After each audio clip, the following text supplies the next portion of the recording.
Well, greetings and salutations, everybody. Welcome to the best damn movie-related show on the planet Earth, the John Campea Show, coming from right here on my YouTube channel. I'm, of course, your host, John Campea, and it is an awesome honor and privilege, as it is every day, to have you, our international friends, gather around the virtual water coolers. We talk about our favorite things in the world, movies and movie news and all sorts of good stuff. And you know, guys, it's only going to be a good day if the one Mr. Robert Meyer Burnett is here. And look, he's here. Robert, how you doing, sir? John, I'm doing great today. I mean, as we all start to slowly emerge and life starts to change into whatever it's going to change into, I feel very optimistic. I'm very forward-thinking, John.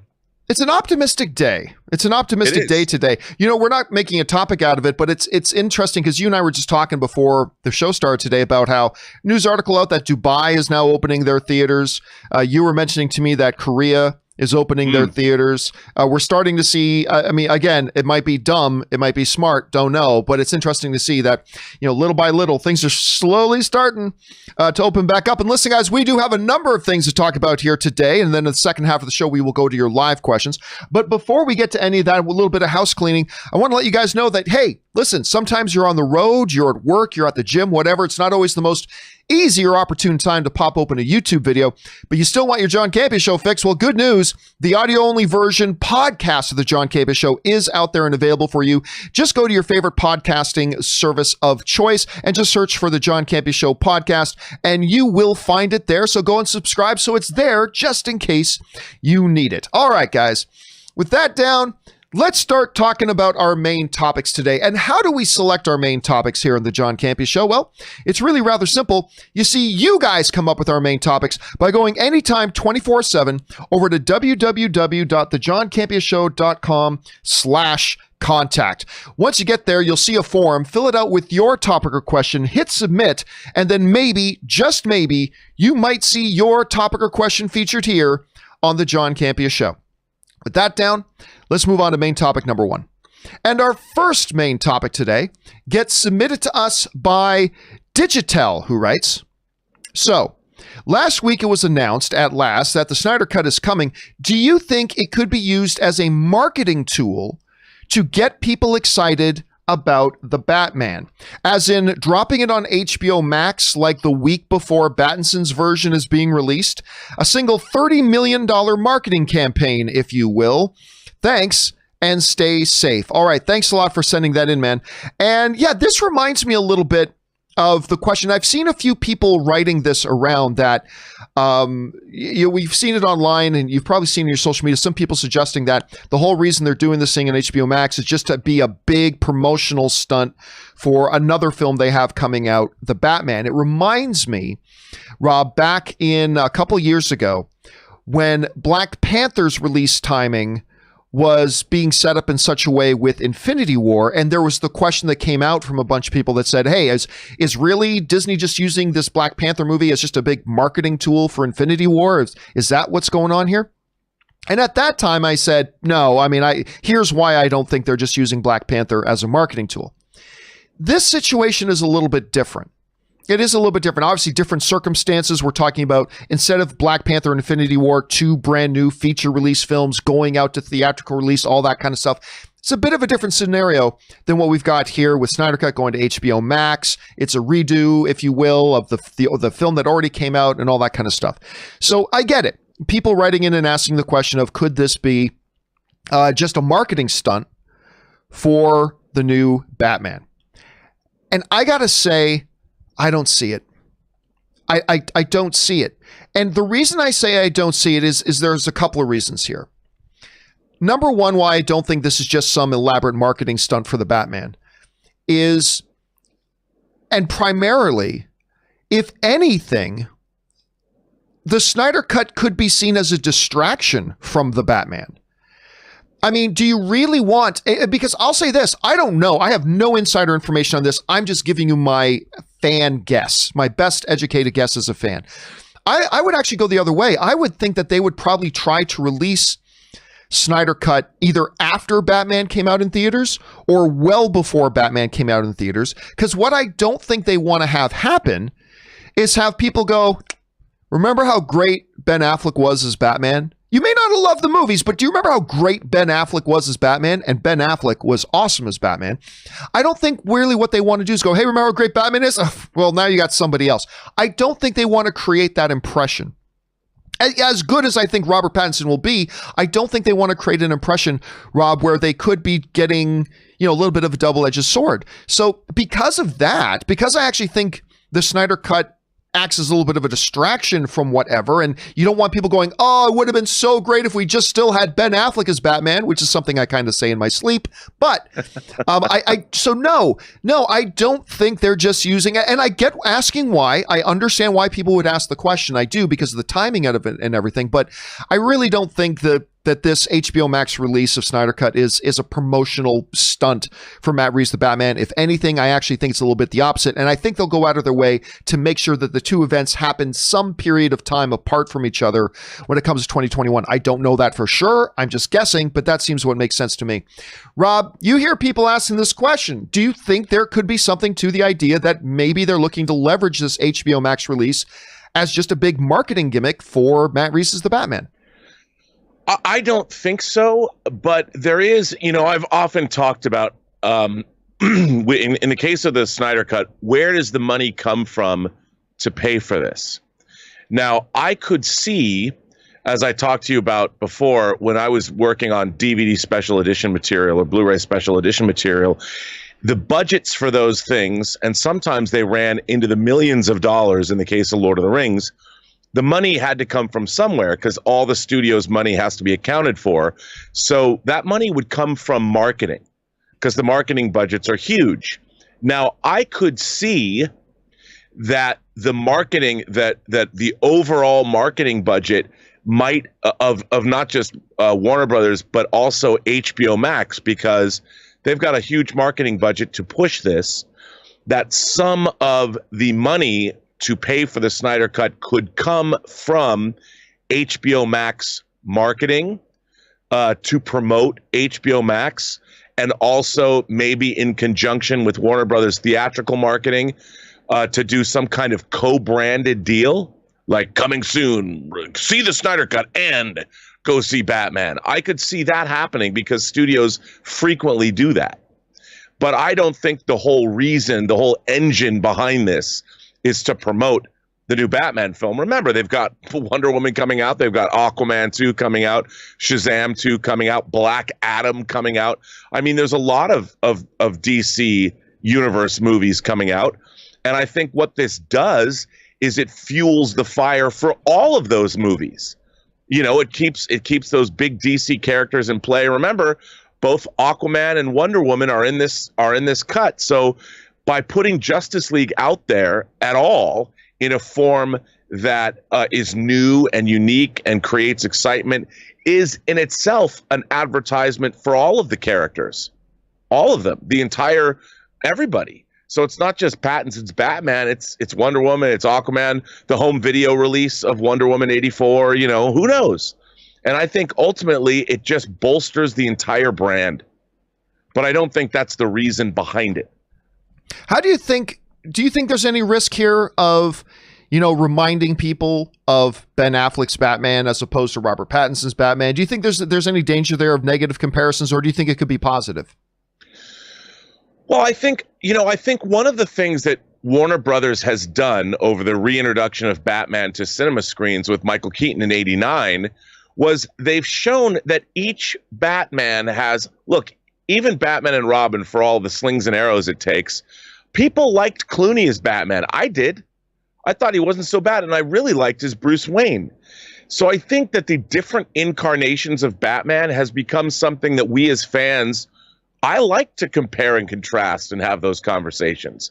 And the fact that Matt Reeves' Batman is a very different Batman from Ben Affleck's Batman, who is a very different Batman from Christian Bale's Batman. We as fans and audiences have sort of been now trained to look at different incarnations of the character in different ways. And I really don't think that, look, I loved Affleck's Batman. I would love to see him do another Batman movie. I would love it. And you know what? Who's to say if it gets really good numbers that HBO Max couldn't entice Ben Affleck to come back and do something. I mean, I don't know if he could direct and write. Who knows? Because he was working on his own Batman script. Who knows if, I mean, crazy things happening, John, crazy things. But I don't think so. I mean, I don't think that's really in the cards because, again, Ben's getting older. And as we've said about Hugh Jackman, it's really, really, really hard to get into shape to do those roles. And does anybody want to do that? But maybe you could entice Ben Affleck, who is a world-class filmmaker, to come back and maybe direct a movie for Warner Brothers or HBO Max that's in the DC universe. I'd love to see that. Well, everybody knows my feelings on Ben Affleck. He's my favorite Batman, and I wanted to see a Batman. I think if he can't do it, I think Matt Reeves is a great backup. I think Matt Reeves is a tremendous guy to direct it in the absence of Ben Affleck. But yeah, make no mistake, also, I really want to see Ben Affleck direct a Batman movie. But John, I do think he's made 4. I mean, even Live by Night, people are like, oh, that wasn't as good as, his last best picture. People trash on that film. Movie, and okay, look, I'll agree, it's his least good movie, but I didn't think it was a bad film. A lot of people trash on that. I thought it was pretty good. Live by Night is beautifully made. It is A-list all the way. It might not have the kind of engaging story that's as engaging as, I don't know, The Town or Argo, but it is a very handsome, very respectable film that unfortunately a period gangster piece didn't just light up the box office. But Ben Affleck is a world-class filmmaker, and it is a damn shame that he hasn't directed since then. And I'm hoping, look, his personal life was in turmoil, and we all saw the sad Affleck clip. I think Ben Affleck is coming back. And I'll tell you something. I think this Justice League cut, if nothing else, it's a reaffirmation of Ben Affleck himself as a performer, an actor, a director, a screen presence. That guy deserves his directing career back. He deserves to be at the forefront of these conversations. And I, for one, hope to see him back in the cowl somehow. Maybe the cowl's only the director's chair, but I want him back. I want Affleck back. Well, the way back was a good start for that. So the question here, guys, is what do you think about all this? Do you think it's just some wild marketing gimmick, or do you think, nah, it's not a big marketing, it's its own thing? How do you feel about it? Jump down into the comments section below and let us know your thoughts. All right, with that down, let's move on to main topic number 2. And our second main topic today gets submitted to us by Kevin, who writes, hashtag Make Solo 2 Happen was just recently trending. It was like the number 1 or number 2 trending thing on Twitter yesterday.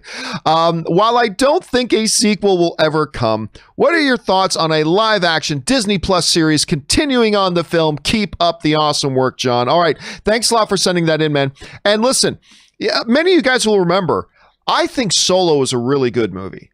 It is just a great science fiction adventure movie. I really enjoyed, and what I think Ron Howard was able to do under such extreme circumstances was remarkable. Is it my favorite of the Disney era Star Wars films? No, but I thought Solo was actually quite good, and I very much wanted to see another one.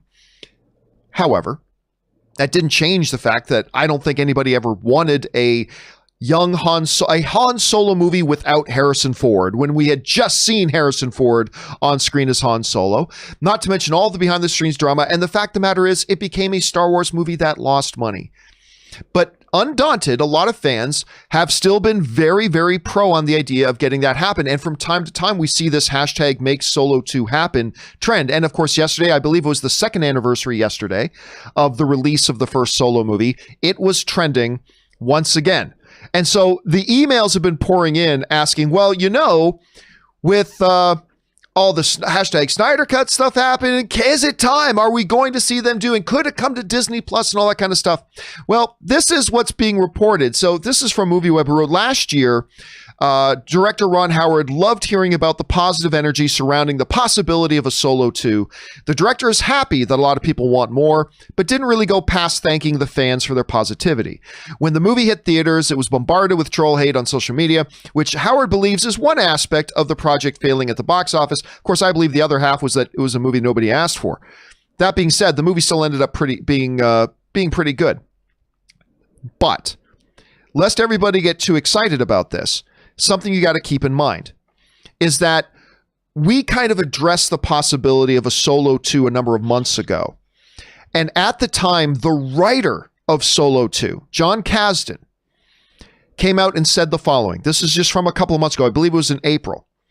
Who said this: I don't think anybody's pursuing a Solo sequel at the moment. And then he was responding to somebody on social media. I think a feature at this point would be a tough sell, and the Disney Plus Star Wars slate is, well, pretty packed. All shows I'm looking forward to. Then he talked about his work on the Indiana Jones. So my work on Indiana is long over, but I'm excited. There's forward movement. So the writer of Solo has kind of said, and this was back on April 1st, has said, there is not going to be a feature and don't expect anything on Disney Plus. Could that change? Well, I think there's two different questions here, Rob. I think question number one is, would it be cool to have a continuation of the Solo movie? Especially with that ending, with Darth Maul and all that kind of stuff. Could it be cool to do more stuff? To me, the answer to that is absolutely yes. Absolutely, unequivocally, 100%, I would be down for it. I would love to see it.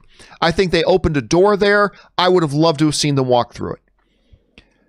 But what I want is kind of irrelevant to the conversation. The question becomes, what is realistic? Look, the unshakable elephant in the room that you cannot get away from is that Solo, as fun as it was the first Star Wars movie to lose money. This is not some minor speed bump or a little pothole in the road that you can just swerve around and avoid as a part of the conversation. This is a massive meteor that has landed right in the middle of your street.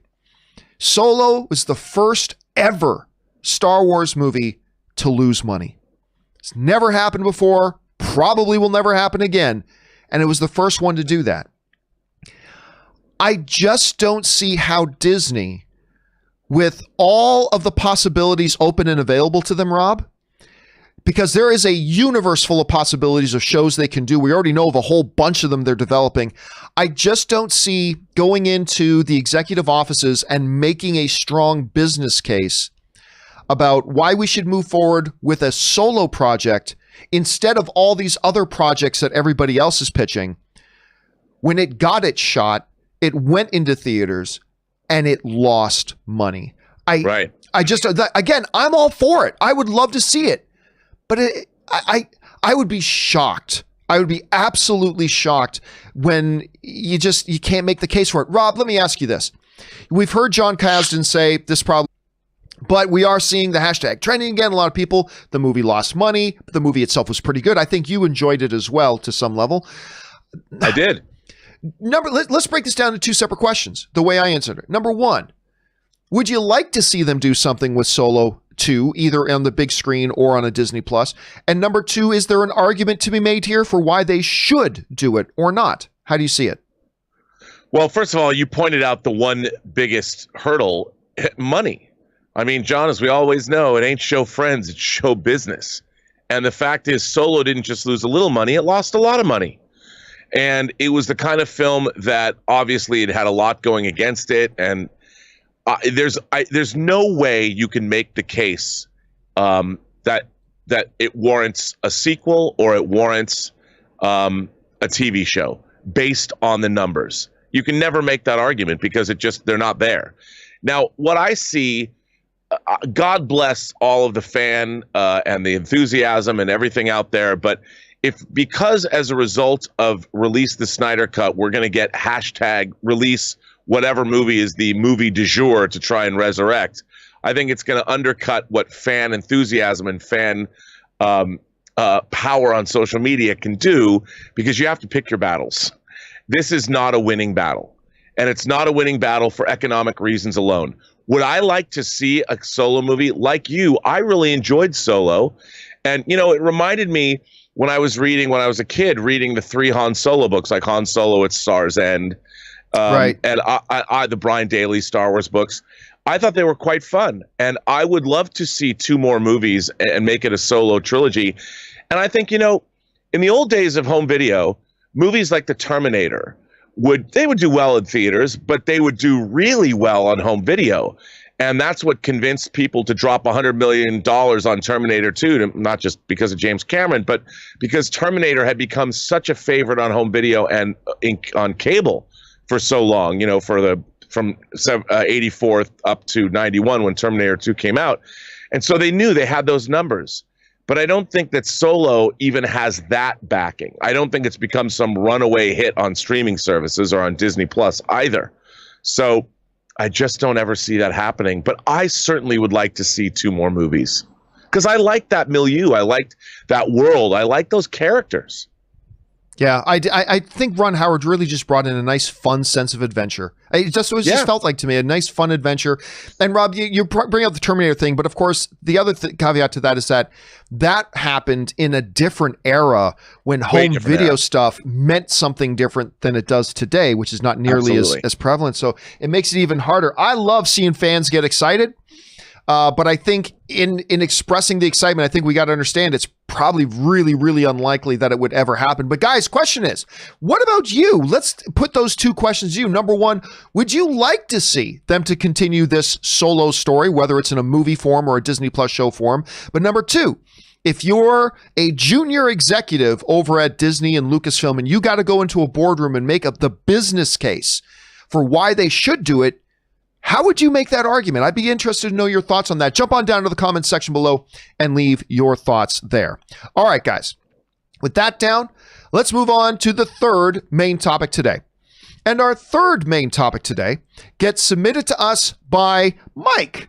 And Mike writes, "Hey, John.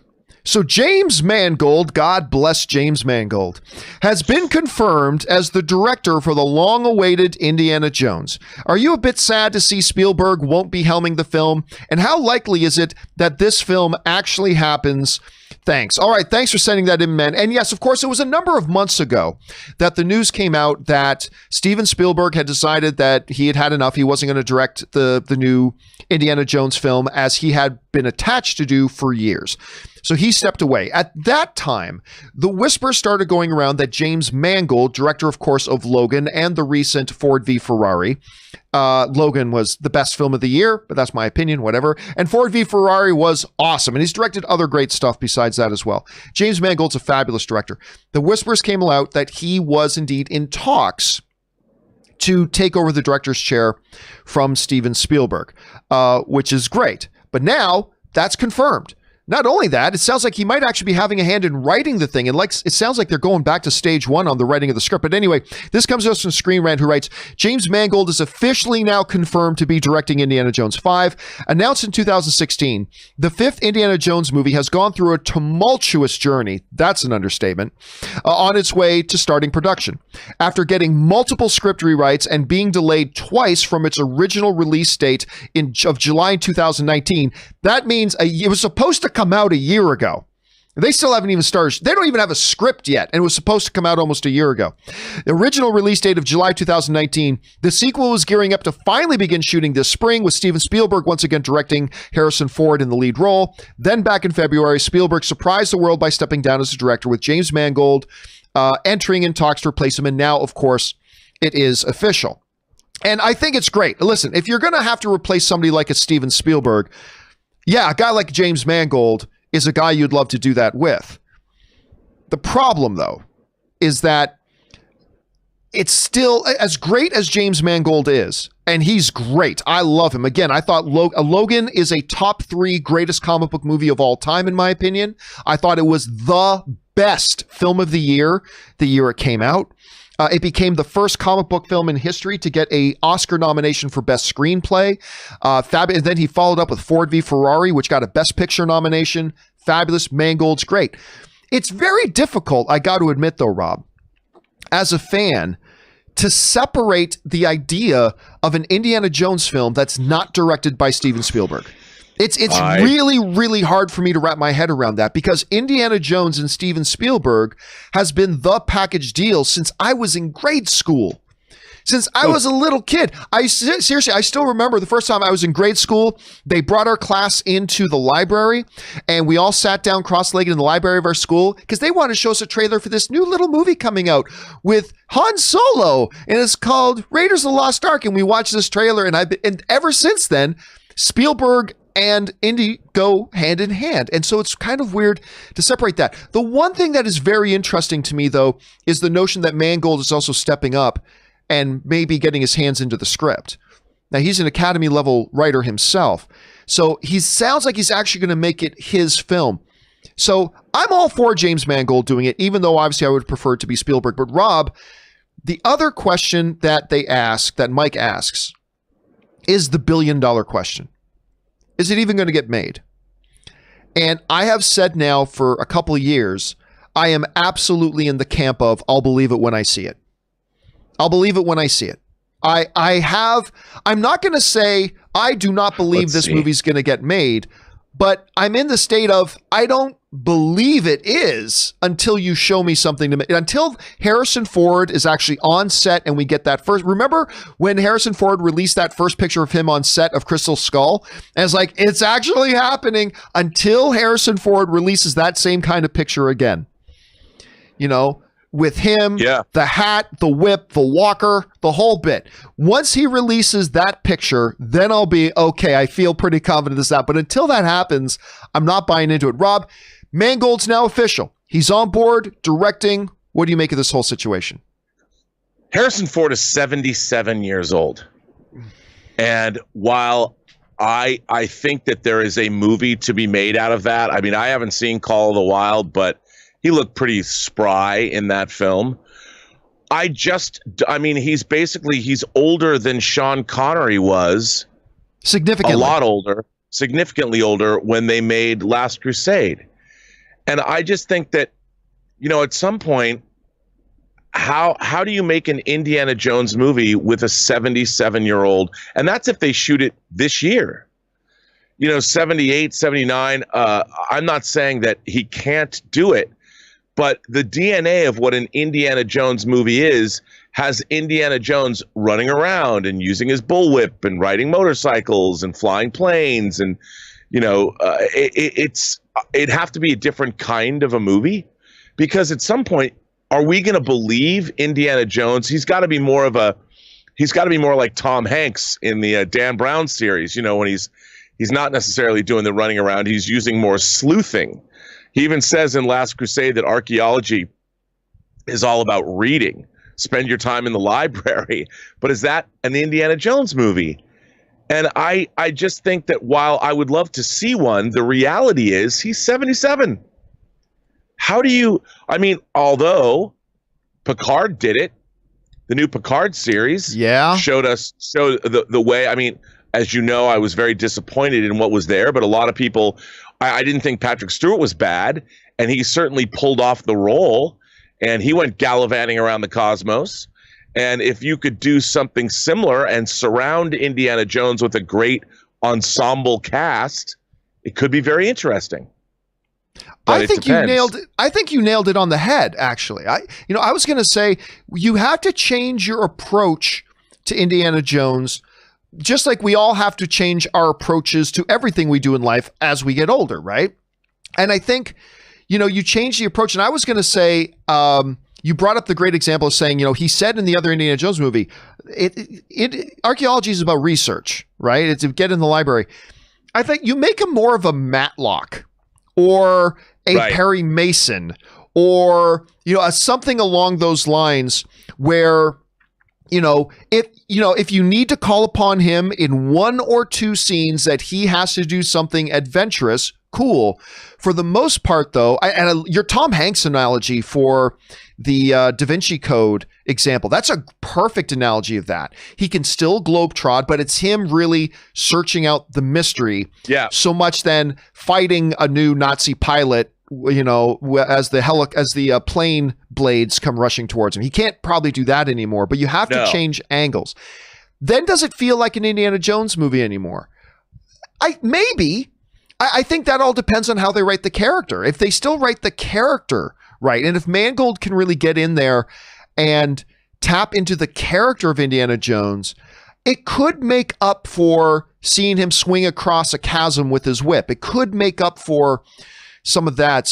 But listen, I like you, I'm skeptical, but seeing that it's in the hands of a storyteller like a James Mangold, Right. That gives me some optimism that he believes he can make a compelling story out of this with a 77, 78, 79. Maybe by the time we get to the premiere of Indiana Jones, it's going to be an 80-year-old Harrison Ford showing up at the premiere in his tux and everything.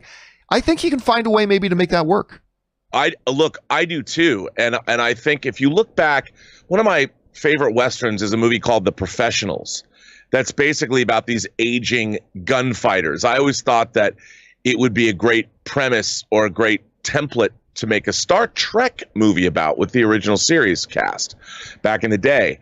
And the idea that, you could take Picard in Picard, he had a quest. And, Indiana Jones goes on quests. And I think that it would be really interesting. Mangold is the perfect guy to deal with Indiana Jones, who's a man at the end of his career, certainly, maybe at the end of his life, who has a final quest to go on, a culmination of his entire life. And he needs help. He needs people. And you could introduce an interesting, I love ensemble quest movies. I love team movies. So he would have to build the team. And that's always fun. I always love movies that, whether it's The Dirty Dozen or, having to gather your members of your team. That's always. So that really is an allegory to Picard, because that's kind of what they did with Picard, where it's not just Picard, it's Picard then who gathered an assortment of characters around him. You think they could go that approach with an Indiana Jones? Yeah. Or how I would think about Steven Soderbergh's remake of Ocean's 11. Yeah. Indiana Jones becomes Danny Ocean, and he has to go assemble all of the men of action, where he kind of hangs back, or women of action too, where he hangs back and he does the logistics and he gets in and does the subterfuge. But, he's got his Chinese acrobat to get in the room, and he's got everybody else to do. I mean, that could be Mangold is the perfect director to do something like that. Let me ask you this question. Love to see a movie like that. Let's say you're a studio executive and they come to say, Rob, we got a decision to make here. If we go with the ensemble route, is part of that ensemble Shia LaBeouf as Mutt? Shia LaBeouf, who's a tremendous actor, but do you want to remind people of Crystal Skull, or do you go in a different direction, or do you bring him back? For me, it's all about the writing. It's all about the writing. And Shia LaBeouf has been holding his own. Honey Boy was a very respectable movie. He was great in it.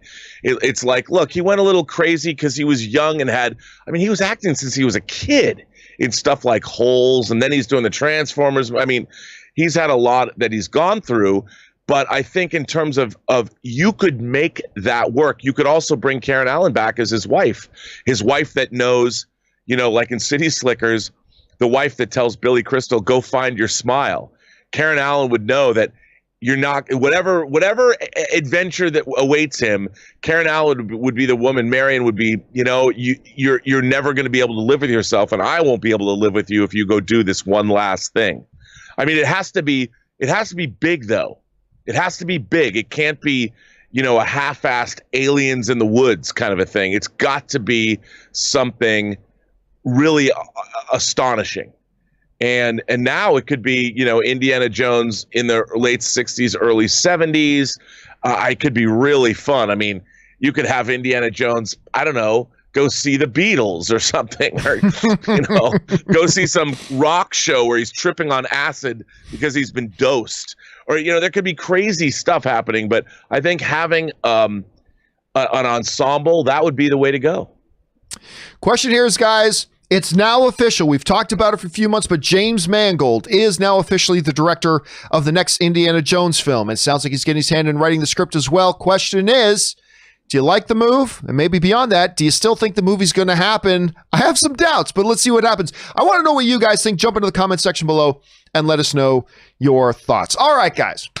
With all of our main topics now wrapped up, we're going to head in and start taking your live questions. And, we mentioned the other day of why we had to shut down the YouTube Super Chats for that. Hopefully that will be rectified in the near future. But for now, the best and only way to get in your question is simply by going to the tip link that you can find the link in the top line of the description of this video. That's simply at streamelements.com/movieblogtv/tip. You'll get your question on the show, and you'll be supporting the channel while you're doing it. What were you about to say there, Rob? Before we jump, there's some breaking news, John. I got to give you a sound effect, that sound effect whenever you have breaking news. What's our breaking news? Director Scott Derrickson is set to direct, get this is on Deadline, by the way, a Labyrinth sequel. A Labyrinth sequel for TriStar Pictures. Oh, my goodness. Dude, do we live in interesting, great times or what? Now, of course, come on. For those of you wondering, Scott Derrickson was just recently supposed to be doing Doctor Strange 2. And then, of course, he had creative differences. They parted ways. And a Labyrinth sequel. Wouldn't it have been more, I don't know, poetic to get, David Bowie's kid to direct that? Why am I freezing on the director of Moon? Moon, yeah. Moon, Warcraft. Well, I know. Why am I freezing on the kids? Not Dylan. It's oh God. You know what? I could be sitting here looking it up instead of trying to think about it. But anyway, that's it. Okay. It's Duncan Jones. Thank you, everybody in the chat board who's firing that in. Duncan Jones. That could have been kind of poetic, but I'm all for it. I love Scott Derrickson. I love what he's done so far. So that's okay. Well, that's obviously something we'll talk about tomorrow. Jennifer Connelly will come back. Any excuse to see Jennifer Connelly is always good. I'm sure we'll talk about this more on the show tomorrow. All right, guys. So in the meantime, you guys can start sending your questions. But until then, Rob and I are going to do as we do every day. We're going to just take a short couple of minute break here, stretch our legs, rest the vocal cords, go refill the old Zevia, and give you guys a chance to run use the bathroom. Talk amongst yourselves for a minute. So hang tight, everybody. Don't go anywhere. Robert and I will be right back.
And we are back. Thank you so much for your patience and indulgence as we took a little bit of a break there. And now let's jump in and start taking your guys' live questions. So we're going to get things started off here with Darklock, who wrote in, apologies for not being clear. Magneto being reduced to infancy was not an attempt to explain how they could introduce him. Oh, okay. I see yours, kids. That was following up on something you wrote in yesterday. It was to show why he appears younger in the comics. Personally, I'm hoping for a separate X-Men universe. And I'm still with you on that. But I admit they're not going to do it. They're going to bring the X-Men into the MCU. I think that's a mistake. I trust Kevin Feige. He'll make it good. I have no doubt Kevin Feige will make it good. I still think I love the idea of them having a separate cinematic universe because there's so many mutants. There's so many mutants. Just create a separate X-Men universe. I would still love to see them do that, but I know they're not going to. I know they're going to bring them into the X-Men, and Kevin Feige will find a way to make that awesome. I have no doubt. All right, Alex Pitt writes, here's your Sophie's Choice question of the day. One of these TV shows comes out this summer. One gets pushed until summer of 2021. and one doesn't come out at all. The TV shows are The Umbrella Academy Season 2, The Boys Season 2, and Doom Patrol Season 2. Oh, okay, Rob. One comes out now, one comes out in a year, one doesn't come out. How are you breaking that down? Well, I mean, these questions are kind of silly because they're all coming out, which is great, so we all win. But based on this premise, I'll just take Umbrella Academy now because it is coming out. I'll take The Boys later because it's coming out later. And you know what? I could forego a second season of Doom Patrol because the first season was so good. So we'll always have that. Whereas, you know, the Doom Umbrella Academy left it on such an insane cliffhanger. I want to see where they're going to go. So from a story standpoint, I'm really curious how they move forward. The Boys was so awesome, and they left it in such an interesting place. Again, it would be a damn shame. But Doom Patrol, I kind of felt the first season was pretty close to being perfect, and it exceeded all of my expectations. So if it only existed as one season in my mind, that would be okay. I'm going to go a little different from you. I'm going to go watch right now. You know, I actually prefer Doom Patrol a little bit over Umbrella Academy, but because of that cliffhanger at the end of season 1 of the Umbrella Academy, I got to see it now. I got to see it now. So I will say take Umbrella Academy now, Doom Patrol season 2 next year. And while it kills me to say it, because I love The Boys. I love The Boys. But if I had to pick one not to see, it'll be, unfortunately, The Boys. All right. Sophie's choice, man. Sophie's choice. Next up, Alex Pitt also writes, also, random question, but which James Cameron sequel is your favorite? Terminator 2 or Aliens? Ooh, I'd personally say Terminator 2. I think the original Alien is better than Aliens, but I know a lot of people prefer Aliens. I'm one of those people that prefers Aliens, the sequel, over Alien. I love them both. They're two very different films. But Rob, when you look at those two James Cameron franchises, there's two similar set of circumstances, where the first film was one kind of film.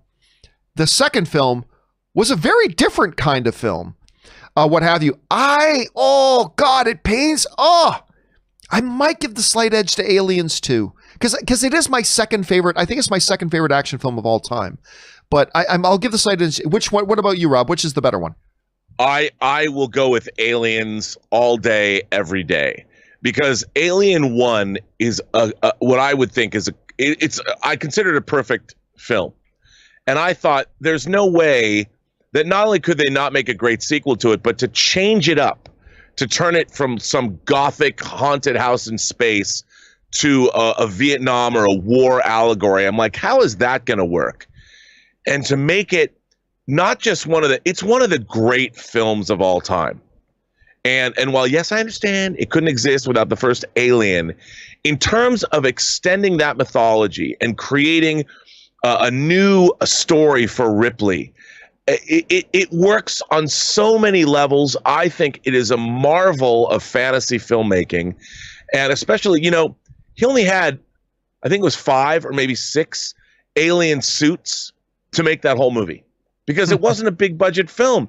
And that movie is a master class in how to make an action film. It is a genius film from a directorial standpoint. It has so many great characters. I mean, my only problem with Aliens is that it had to end at some point. I would have watched a 5-hour version of that movie. Yeah. It's fantastic. And it has lost, can you see the seams with some of the effects work now? Yes.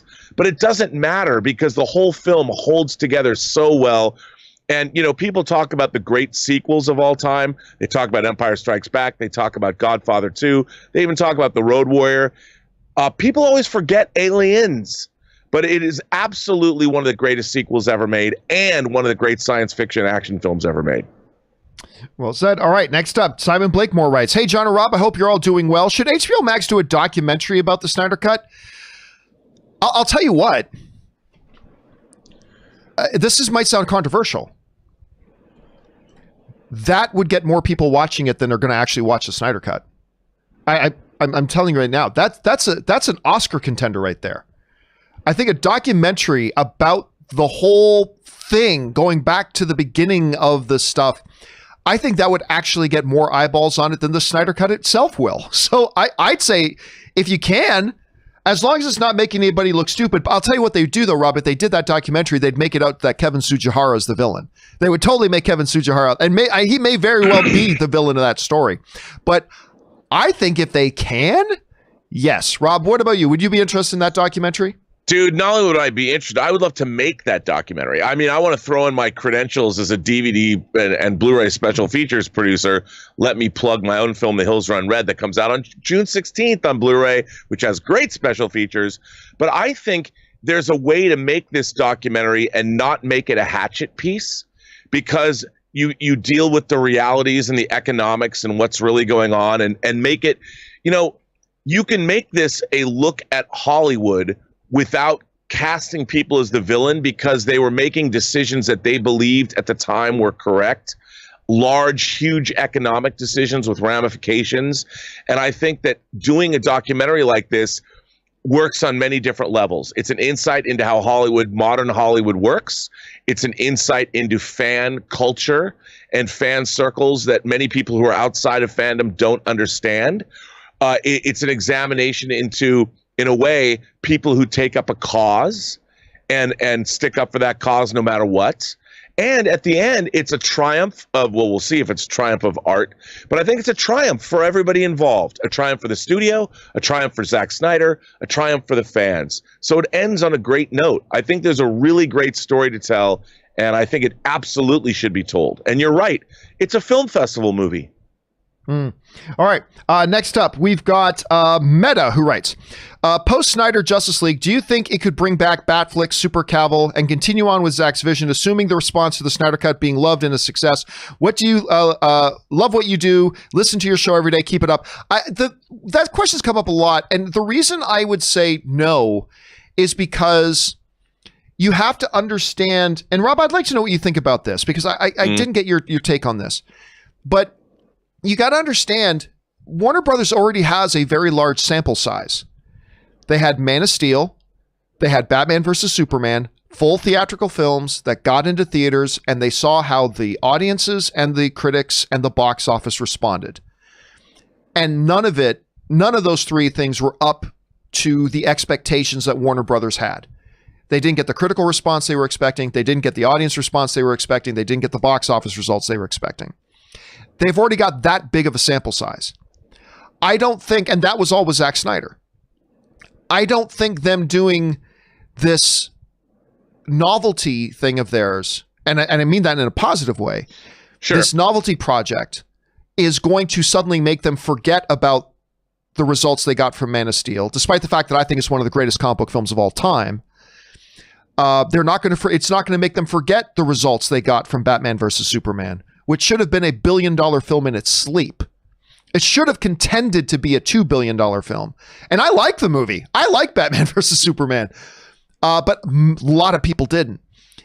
Something doing well on like a redo something that goes on HBO Max is not going to suddenly go, oh, then we'll forget about everything else that didn't work the way we wanted it to work the first time round. So I gotta say, if it was in the absence of anything else, Rob, if it was in the absence of anything else, and they didn't have Man of Steel and to see how the audience's critics and box office responded to it, and they didn't have Batman versus Superman and saw the critic, audience, and box office response to it, and if they didn't have the original theatrical run of Justice League, which, by the way, I still contend that a lot of the lack of box office for it was for the fact that people were kind of now gassed out on the DCEU at that point.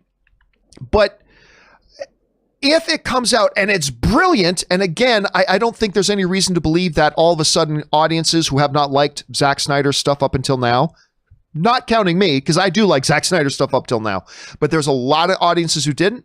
The critics didn't, to suddenly think that's all going to magically change. And even then, if it did, would that make them want to completely course correct and say, let's forget about everything else that happened before? I don't see it happening. But listen, Henry Cavill is my all-time favorite Superman. I mean, Well, I'm not going to do it again. Yes, I am. You know why? Because I love any excuse to bring Henry Cavill into my show. So hold on a second here. Where is it? You know what? Oh, I don't have it plugged in right now. I forgot about that. But I was going to say, you can see Henry Cavill right here behind me. There's Henry Cavill. You know Henry Cavill's my all-time favorite Superman. You know Batman is my favorite iteration of the Dark Knight character. I would love to see it, but no. I don't think regardless of what happens on HBO Max, they're not going to now trash what they're doing, which is, by the way, what they're doing now is more successful than what they were doing before. They never had a $1 billion film before, you know? And suddenly Aquaman is a $1 billion film. And the Joker is a $1 billion film. None of the Zack Snyder stuff got anywhere near the audience and critic responses that Shazam got. So I don't think, never say never.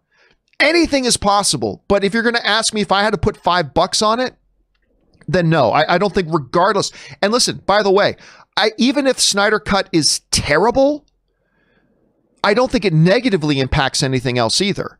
If it's awesome, I don't think it impacts anything positively. I just don't see it making, if I had to put $5 on it, understanding anything is possible, but if I had to put $5 on it, no, it's not going to make them change their minds on all the other, sample sizes that they have. But anyway, Rob, that's kind of my take on that. I said that on the show the other day. I'd like to know what your kind of perspective on that is.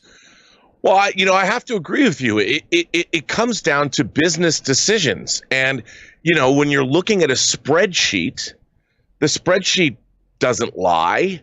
I mean, the information's right in front of you. You're like, okay, did this movie with this director and this star perform the way we wanted it to perform? And the answer to that was no. Now, if by some miracle this Snyder Cut becomes outrageously successful, both critically and in terms of viewership on HBO Max, you could revisit that. I think that Man of Steel was respectable. Remember, the problem too was that the DCEU was looking at Marvel thinking, well, they're making this money. We've got Superman and Batman. We can make the same amount of money, and it doesn't work that way. Just because you're doing that over there, it doesn't make me or what I'm doing any better or any worse. Everything has to be judged on its own merits. Man of Steel was by no means a flop. It just didn't garner the kind of, I think, Zack Snyder's approach to the character, and the fact that the movie even now is so divisive proves that you need, perhaps, John, maybe a different take. Yeah. Bringing James Wan in to do Aquaman, and Aquaman is, let's face it, it's goofy. It's a big, goofy, fun movie to watch. And I felt like I was 10 years old watching that movie. But can you imagine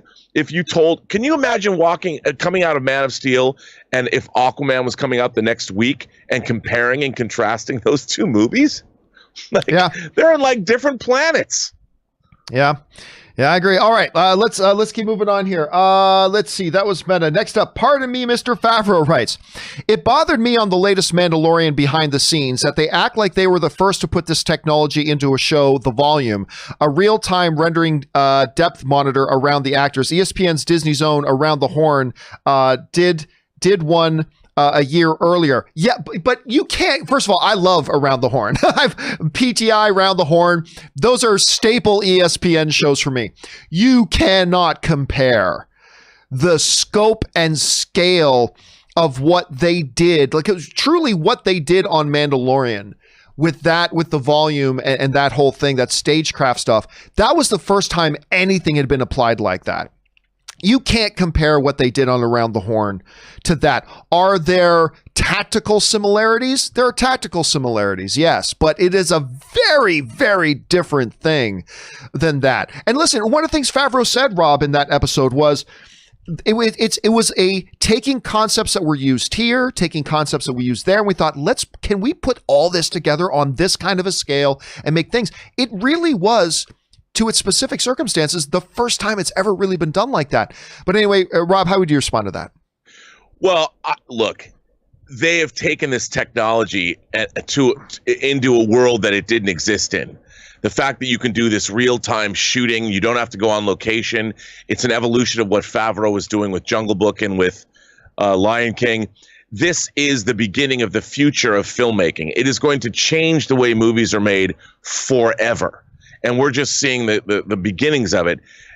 While, yeah, there's been an evolution of this technology over the course of time, it's never been used in this way to do exactly what they're doing with The Mandalorian. And it's amazing. You have to recognize it for the quantum leap that it really is. But yes, it's an evolution of everything that's come before. But no one's used it in quite this way. And it's being used to spectacular fashion, and we're all going to benefit because it's going to make think about the future of where this is going to go. Oh, I mean, dude. we're going to be able to it's going to make independent movies are going to be able to have much bigger scope. Even movies like this these shows can have much bigger scope. It's good all around. You know what one of the most amazing things to me about that episode of that behind the scenes episode talking about the volume and the stagecraft stuff, the part that really blew my mind, it's like, okay, giant video wall with the set. Okay, cool.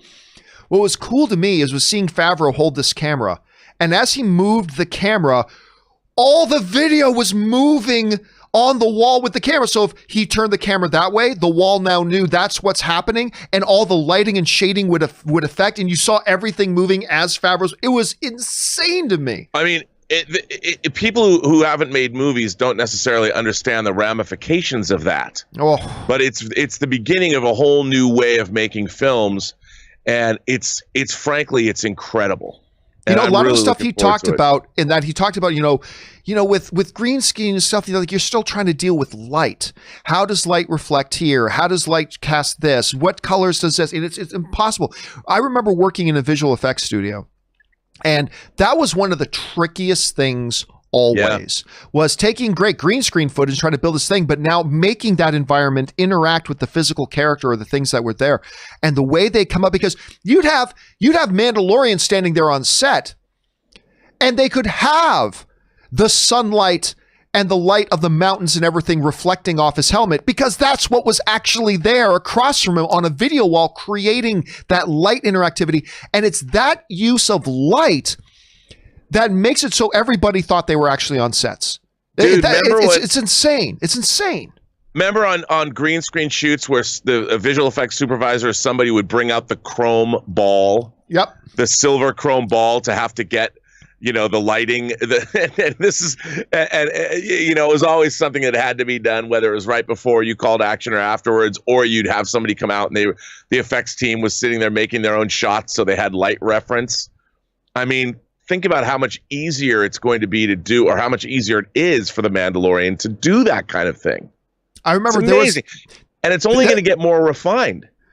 There was a movie where we worked on once where a character was on fire, and it just came, and there was a green screen background, and we ultimately had to pitch to them and say, listen, this is actually, they had the actor who did the stunt. Oh, actor on fire runs through.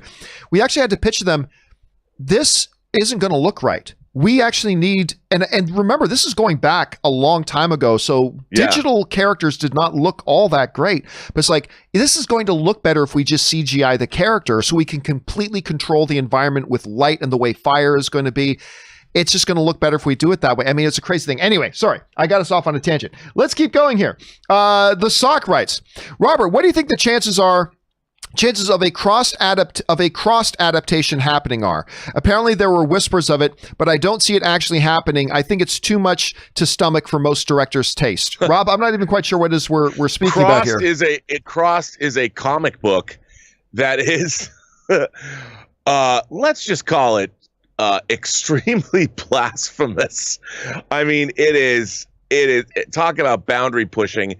I liked it. I wonder if it's behind me. I have it, and I liked it, but it's just so in your face, and it would be really hard to justify spending lots of money, maybe millions of dollars, on a film like that, knowing the kind of reception it would get. I think sometimes maybe things just belong in comic book form. Got it. All right. Next up, Willow writes, speaking of comedies, I did not find Seth Rogen's This Is the End funny at all. Oh, that's too bad, because I thought it was hilarious. I have to admit, I really did. Come on, Willow. The only part that was even remotely amusing was the Emma Watson part. That was cute. Do you think that comedy is the most subjective genre since it's so entrenched in culture? I don't even think it's because it's entrenched in culture. But listen, I've always thought that comedy is absolutely the most subjective of all things. Because listen, a lot of my friends are stand-up comedians. And I would go to a lot of stand-up comedy shows in both Canada and here and all that kind of stuff. And I don't know why. Wherever I go, I seem to be surrounded by stand-up comedians. But, you sit in a comedy thing and like a comedian tells a joke. A bunch of people laugh. Some people don't. He tells the next joke. Now some of the people who didn't laugh the first time are, and some of the people who did laugh the first time aren't. And then he tells that. He does his next show a week later, tells the exact same joke, but it gets a different response. Either higher energy or lower energy. Then he does it a week later and it gets a different response. Listen, humor is certainly one of the most subjective things because somebody says something and you laugh. Somebody else says something else and you don't. And it is crazy that, and comedy I think is absolutely falls into that wheelhouse because comedy is so difficult because you're trying to get an actual physical manifested reaction out of people. It's tough. And Rob, Willow was saying, she didn't like it. This is a great example. You and I both really thought it was very funny. Willow didn't. And there are others who don't. But anyway, how would you, the difficulty, Rob, of doing comedy. What do you think about what Willow's saying? Well, I think what Will is saying is very astute because, a lot of comedy is very what we call colloquial. You have to have a certain working knowledge of the very milieu that we're talking about. And the thing about This Is the End is it's very much LA, it's celebrity culture. There's a lot of stuff going on there that is not universal, first of all. And LA-based humor sometimes can fly over people's heads because they don't live here. They have no experience of all of that. And I think that's true of every comedy. And that's why, comedies have always traditionally had a hard time traveling in international markets because everybody thinks different countries think different things are funny. And it's not surprising to me that a movie like This Is the End would not be as funny as, say, something like Tootsie, which is more universal. A man dressing up as a woman to go undercover to try and get a job has a lot more universal appeal because we all can understand that, the transformation and having to hide that and the funny things that arise because of that. Whereas This Is the End is a different kind of comedy. And so I totally get it. And I think you're absolutely right. I do think comedy is the most subjective of genres. And it's really hard to make a great comedy, John. Yeah, it is. All right, Ben Rayner writes, "Hey, John and Rob, just watched Airplane again for the first time in years. My God, that movie holds up, laughing from beginning to end. Have you ever been in a Turkish prison, Billy? Peter Graves is my favorite. Do you have a favorite person in movie? Just in general, I can't pull that one off the top of my head. But listen, guys, you got it. If you have, I get it. It's an older film.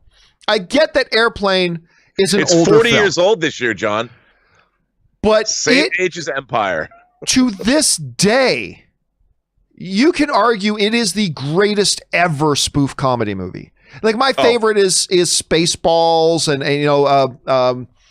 not Once Upon a Time in the West. What was the Mel Brooks Western one? Blazing Saddles. Blazing Saddles. Look, there's a lot of great things like that. But Airplane, it's the strangest thing, Rob. Like humor is not just cultural. It's also very much in the time context that it's in, right? Humor tastes change. Like you watch an 80s comedy, some of them will be like, okay, that might have been funny at the time, but now it holds up. Airplane's amazing. Like, how would you rate Airplane? Dude, Airplane is right up there. Airplane also, it's one of the great comedies, and it certainly is, I think, the best spoof comedy. It has the throwaway gags in Airplane are better than the jokes in most movies. When I first came to LA, there was these recorded voices at the curbside that were playing that are saying the red zone is for loading and unloading only. There is right. There is no loading. So that was there. They actually got those people who recorded those voices or perfect sound-alikes to do that. The red zone is for, and then the woman's like, over the intercoms going, "Don't start with me again with this red zone, white zone shit. You and I both know what this is about. You want me to have an abortion." And it kills me every single time. It's just this little detail that was so accurate. And I'm like, how funny was it that these recorded voices are turned into it? Like they had to get the sound-alike voices. And when I had been to LA and I'd gone through LAX when I first saw the movie, and I just thought that was just a throwaway gag that most people won't even think is. And now 40 years on, they don't have those voices anymore. So, but there's little things like that throughout the entire film that kill me. And there is some really inappropriate humor these days if you look at it from our perspective.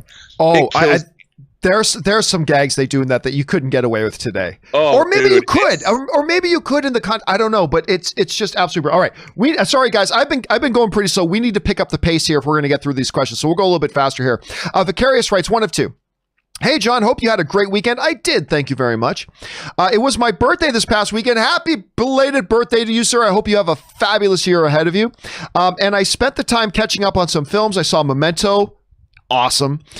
Dunkirk, Interstellar, The River, and Batman vs. Superman. I loved Interstellar, and it's now in my top 3 Nolan films. Also, I really enjoyed Batman vs. Superman. I don't understand the hate. I will admit that the movie made me want a Ben Affleck Batman trilogy bad. I really wanted to see how this version of Batman got to this point 20 years into his career. I was not interested in seeing a prequel to this Batman. I wanted to see this Batman moving forward and going on new adventures and like solving new crimes and taking down new crime families and whatever. That's what I wanted to see.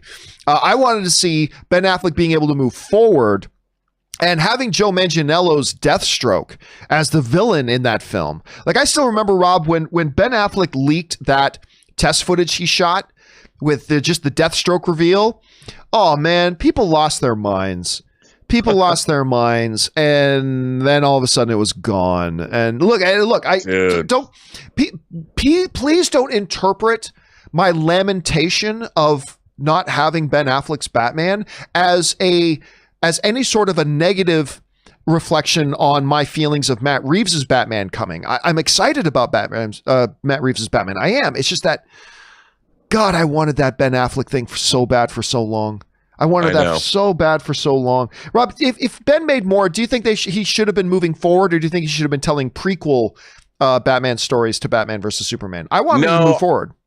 I mean, I wanted to either see a concurrent story or a story in the recent past or moving forward. Dude, I love Deathstroke.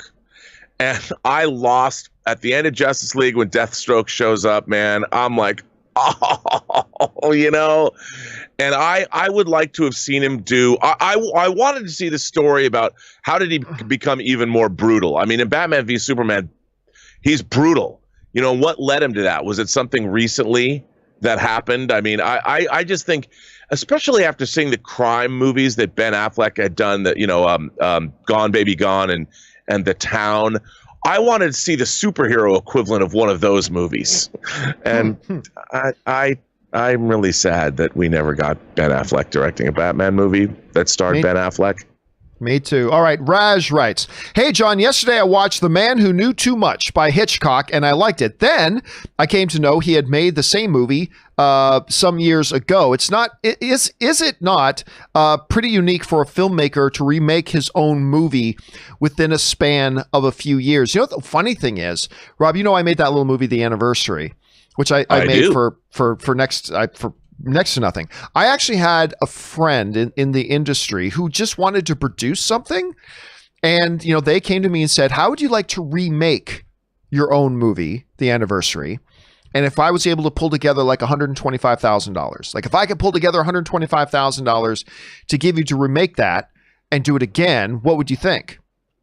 And at first the idea was exciting, but then I thought, yeah, for $125,000, could I actually make it much better than what I did? I mean, I could make it better because that was my first time ever directing anything. So I would be a little bit better the second time around, I suppose.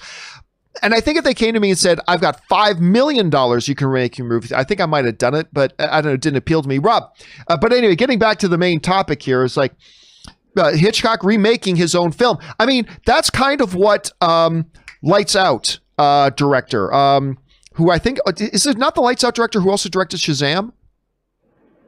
I can't remember. But Lights Out, the feature film, was a remake of his short film on YouTube. Yeah. But anyway, Rob, your whole thought on that whole thing. Well, I think it's, Michael Haneke remade Funny Games. He remade his German film in America. It's almost a shot-for-shot remake. I think that I think it's an interesting thing.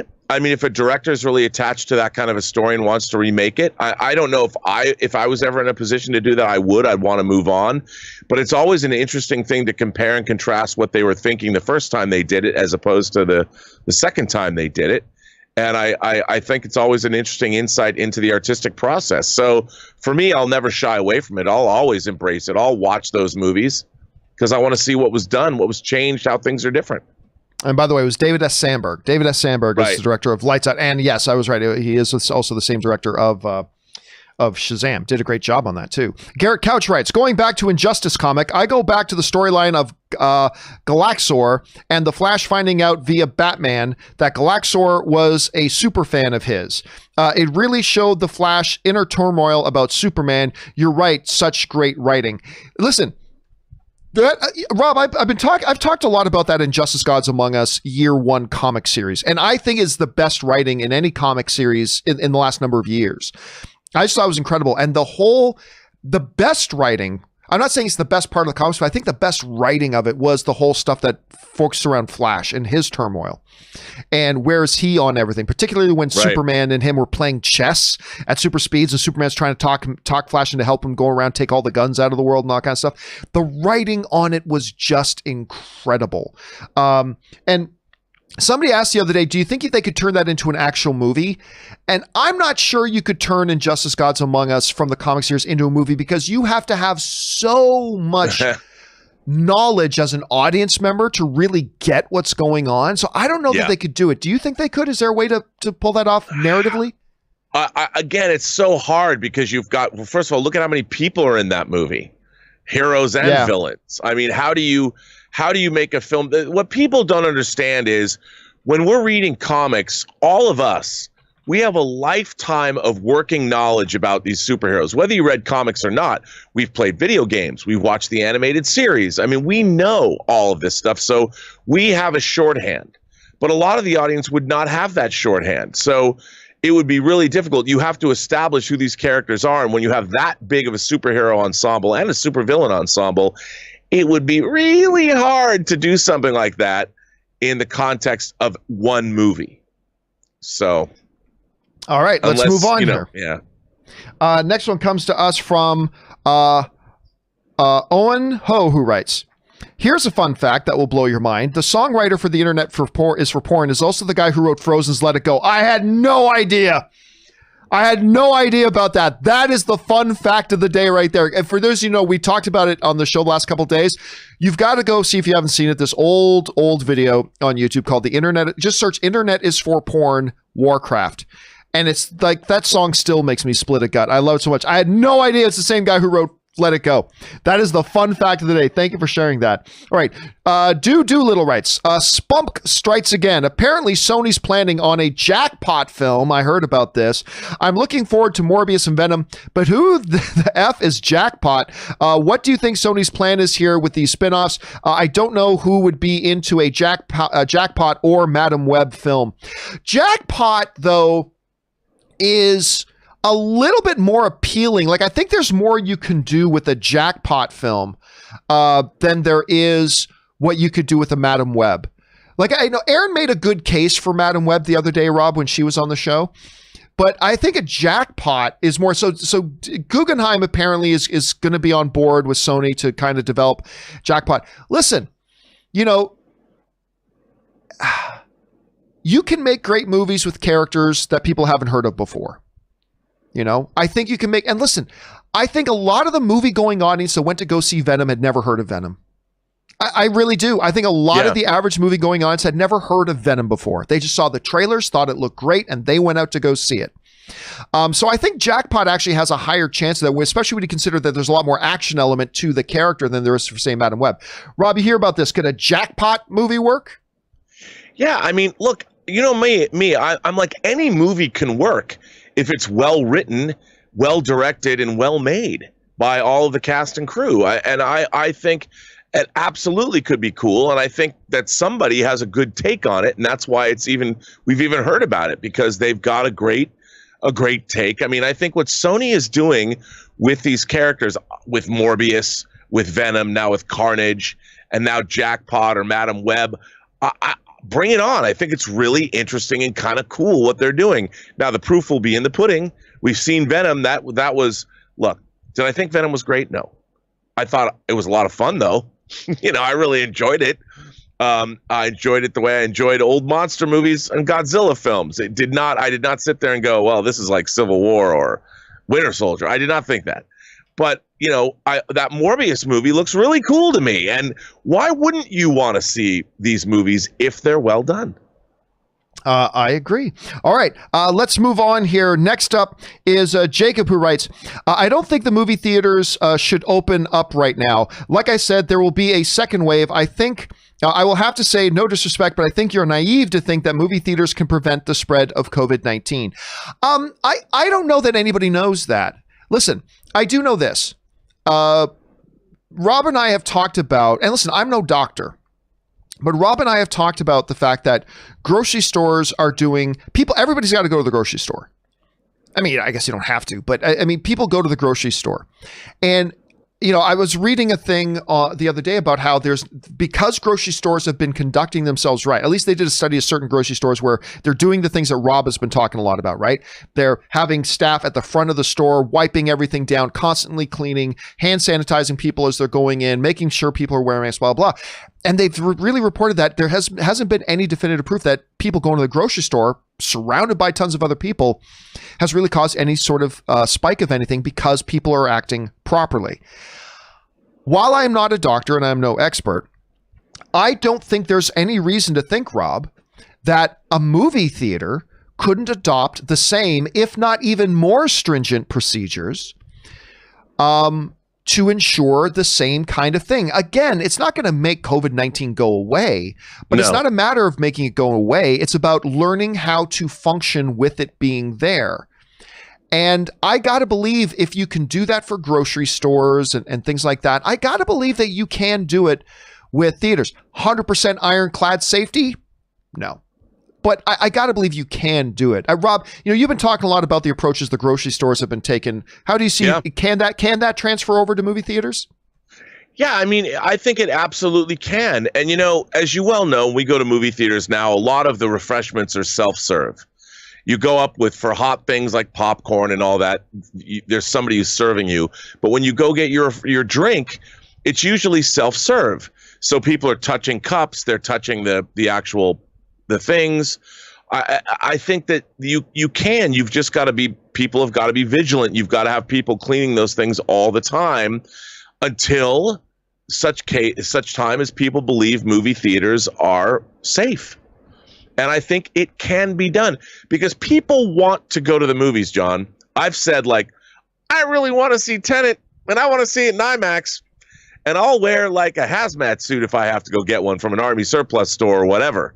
But I want to go see it. And I think if movie theaters do show precautions, I mean, I feel safe when I go to my local Trader Joe's here and my local Vons, because they're on it. By the way, I had to go to Home Depot yesterday because I got a new air conditioner, right? When I was at Home Depot, outside of Home Depot, they had a disinfectant station. There were people there spraying hand sanitizer, and then they were sanitizing the carts people were using at Home Depot. And every person that I saw in Home Depot was wearing a mask. Every single person. And I'm like, people were shopping, people were doing their business, but Home Depot is taking care of their customers and doing a good job of it. I thought doing a very good job of it. And everybody in Home Depot was very mindful. And I felt safe. All right. Next up, and I'm sure this is going to be a topic we're going to continue to be talking about. I'm sure everybody's going to want to be talking about this for the next few months as well. Caleb writes, Hey, John and Rob, quick question for you today. Rent one, buy one, burn one. Flash Gordon, 1980. Last Starfighter, 1984. And Tron, 1987. Thanks and have a great day. All right, that's actually easy for me. That one's actually easy for me. Buy The Last Starfighter, rent Tron, burn Flash Gordon. I don't hate Flash Gordon, but I am not the fan of Flash. I'm not the nostalgic fan of Flash Gordon that a lot of other people are. So that one's easy for me. Last Starfighter, buy, rent Tron, burn Flash Gordon. Rob, another tough one. Sophie's Choice kind of thing situation here for you. You know what? I love Flash Gordon. I recently pre-ordered the brand new 4K collector's set, but I'm going to go with you on this one because I think The Last Starfighter has such heart. It's such a, I mean, despite the fact that it's one of the first uses of CG, the way Tron is, it's got such heart. It's a wonderful film, and I love it. So I would buy that. Tron was really groundbreaking. It was the first movie that used a lot of CG and the way it used CG. And I'll tell you, it also has heart. And while I love Flash Gordon, it's kind of goofy. And I think it's easier now to show people, like if you show an 8-year-old Tron and you show an 8-year-old The Last Starfighter, they're still going to get it. Flash Gordon, I don't know.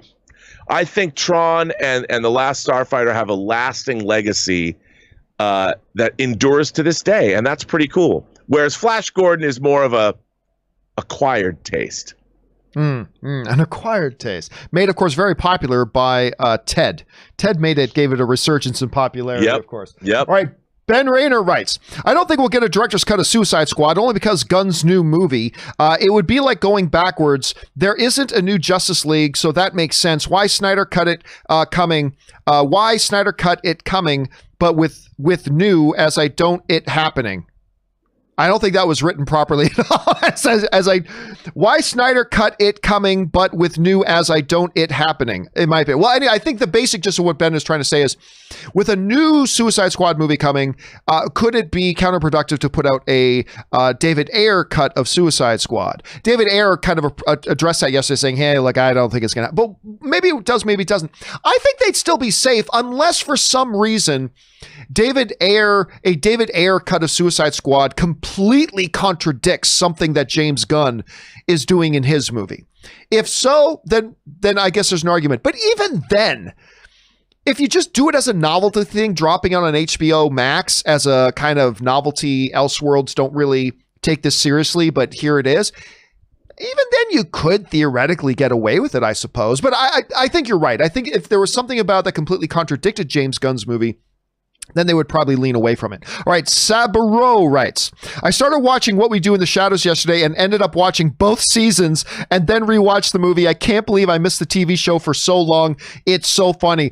Listen, first of all, dude, I'm so glad you got on board that train because I have kind of become a bit of an evangelist for this What We Do in the Shadows show. I thought it was a bad idea, just bastardizing the movie. Even though Taika Waititi was producing it, I thought it's just bastardizing the movie. It's going to be just a cheap, whatever. It's so good.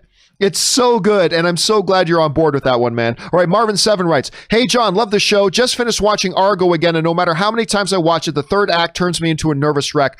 Rob, I still remember I sat down with Ben Affleck, and I remember I said to him before we started an interview, I said, listen, dude, because I had just seen Argo the night before, right? And what Ben Affleck does in that movie in terms of tension and environment and all this kind of stuff, that third act of that movie, my stomach was in knots watching that. And I sat down with Ben, and the first thing I said to him was, dude, if you don't get a Best Director nomination for this, I'm going to slash somebody's tires because it's just outrageous.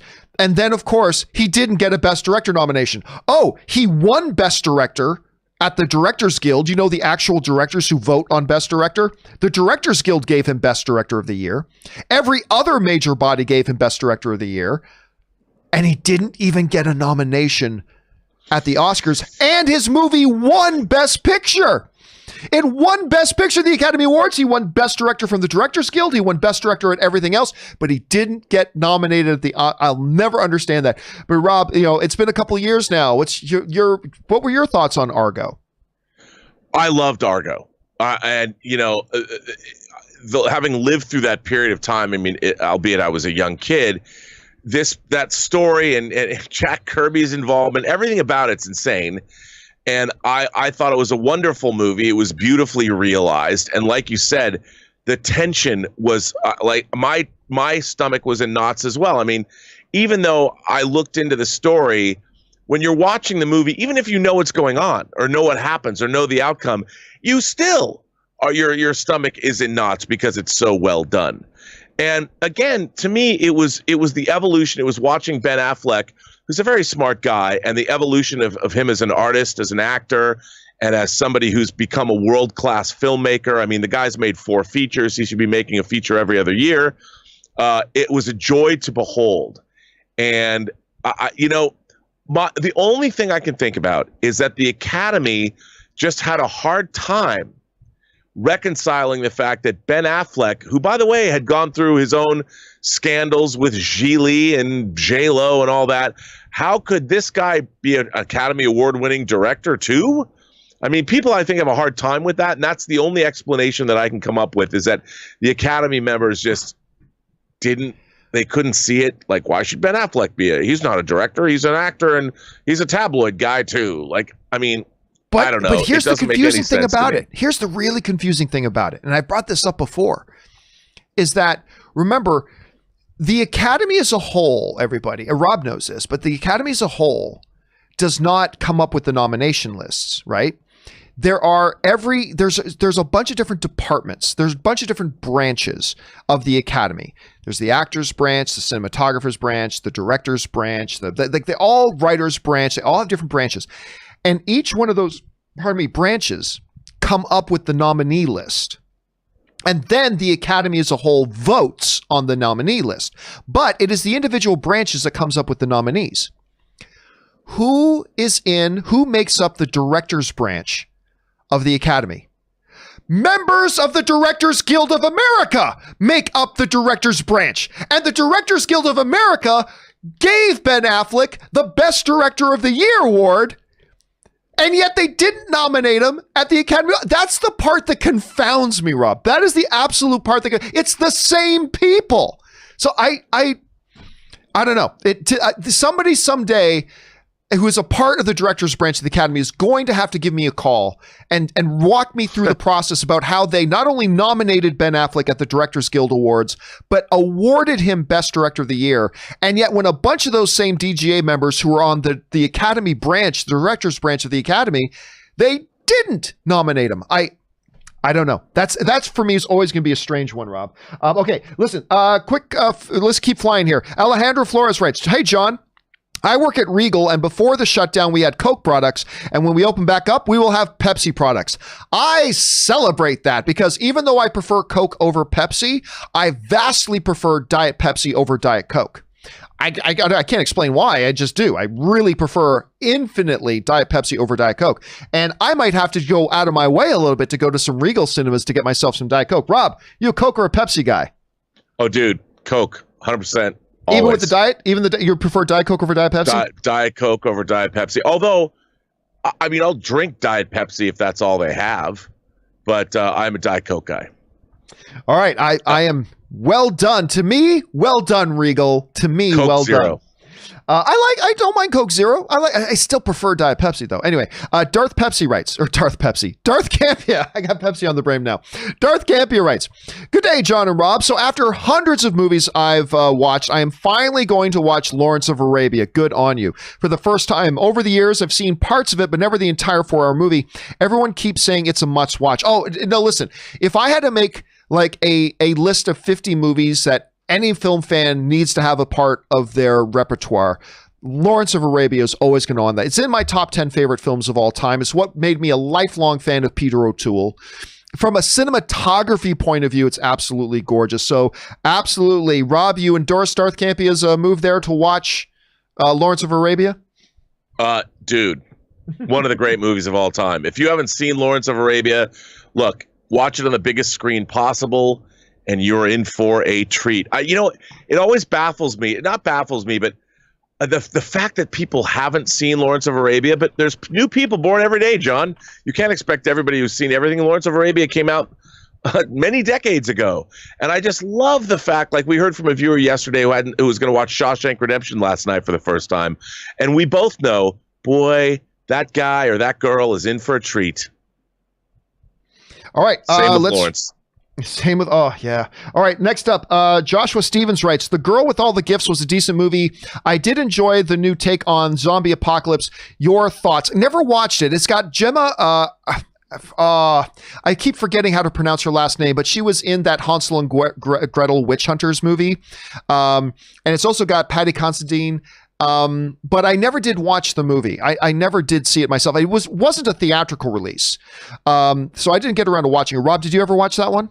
Dude, I own that movie on Blu-ray. Really? And I do, and I love it. I mean, it's a really interesting take on the zombie genre, and I have to tell you, it's really good, dude. I highly recommend it. If you like zombie movies or if you just like horror movies, it's really tense. And it really, from the very beginning, you're like, what's going on? And it's a fascinating premise. And it's different than you might think it'll be. And it has, I really, really, really like the film a lot. I think, as a matter of fact, it's one of the better horror films of the last, I think it's the last decade, but the last 10 years. And, Glenn Close is in it. And she's amazing. Wow. And it's good, man. It's really good. All right. Thanks for throwing that one in there, Joshua. All right. Next up, Cody Cordy writes, Hey, John, I just watched the German-English subtitle film Land of Mine, which I never saw, and I loved it. Very thrilling, them defusing the mines. I don't watch too many subtitled films, but I have really gotten into a lot of different films, not American. Yes, I have seen Parasite. Let's go to Rob. Are you about to tell me that you own Land of Mine? Have you seen this one? I have not, and I don't, but I would love to see it. I would love to see it. Well, listen, good on you, Cordy, because too many people just like kind of shut themselves off from a lot of great movies just because they're subtitled. And I get it if you don't love them, but there are some movies you really should. And good on you for expanding your repertoire that way, Cody. All right, the Wakanda Forever writes, Kiss is one of my favorite movie groups. Kiss put out the greatest concert I ever saw. I always refer to them as the heavy metal superheroes. Have you seen Kiss Meets the Phantom of the Park? Oh, yes. When I was a little kid, I saw that. Is there a movie or TV show led by a rock band that you enjoy? I can't remember. I mean, there are shows like the Monkees and things like that. I don't remember a lot else other than that Kiss one in the park where each member of Kiss had their own superpowers and things like that. I mean, it was a special kind of awful. But if you're a huge Kiss fan, that would be incredible to see. Yeah, I'm trying to think other band-led movie. I mean, like I said, there was the Monkees. Can you think of many others, Rob? Well, I've got three off the top of my three movies that are about bands that I love. Okay. One is Almost Famous because of Stillwater. Right. And I'm talking about fictitious bands. One is, of course, Spinal Tap. Well, of this course. Is Spinal Tap. It goes to 11. The other is a movie that a lot of people don't know called Ladies and Gentlemen, The Fabulous Stains. And it's about kind of this punk band. And it's an indie film. It's really good, and those are three movies that I always think about because I love movies that have fictitious bands in them, and by the way, another one, Josie and the Pussycats. I think Josie and the Pussycats does not get enough love, John. I love that movie, and it's a great skewering of the whole music industry. It's really, really good. But I think what Wakanda is asking is movies that actually have a band in the movie. That you love. But that's really the only one I can think of. That Kiss one is the only I can think of. Frankie Goes to Hollywood is in Body Double. Brian De Palma's Body Double. Oh, you're right. Relax. And I mean, if you want to go that far, my favorite musician, my favorite rock and roll musician of all time is Prince. And look at Purple Rain. Purple Rain. Yeah, I didn't even think about Purple Rain. You're right. And what about like Tommy and The Who? I mean, I know it's a rock opera, Yep. That's a great one. That's the best example right there. That's a really good one. All right. Just a couple more, then we got to let Robert go.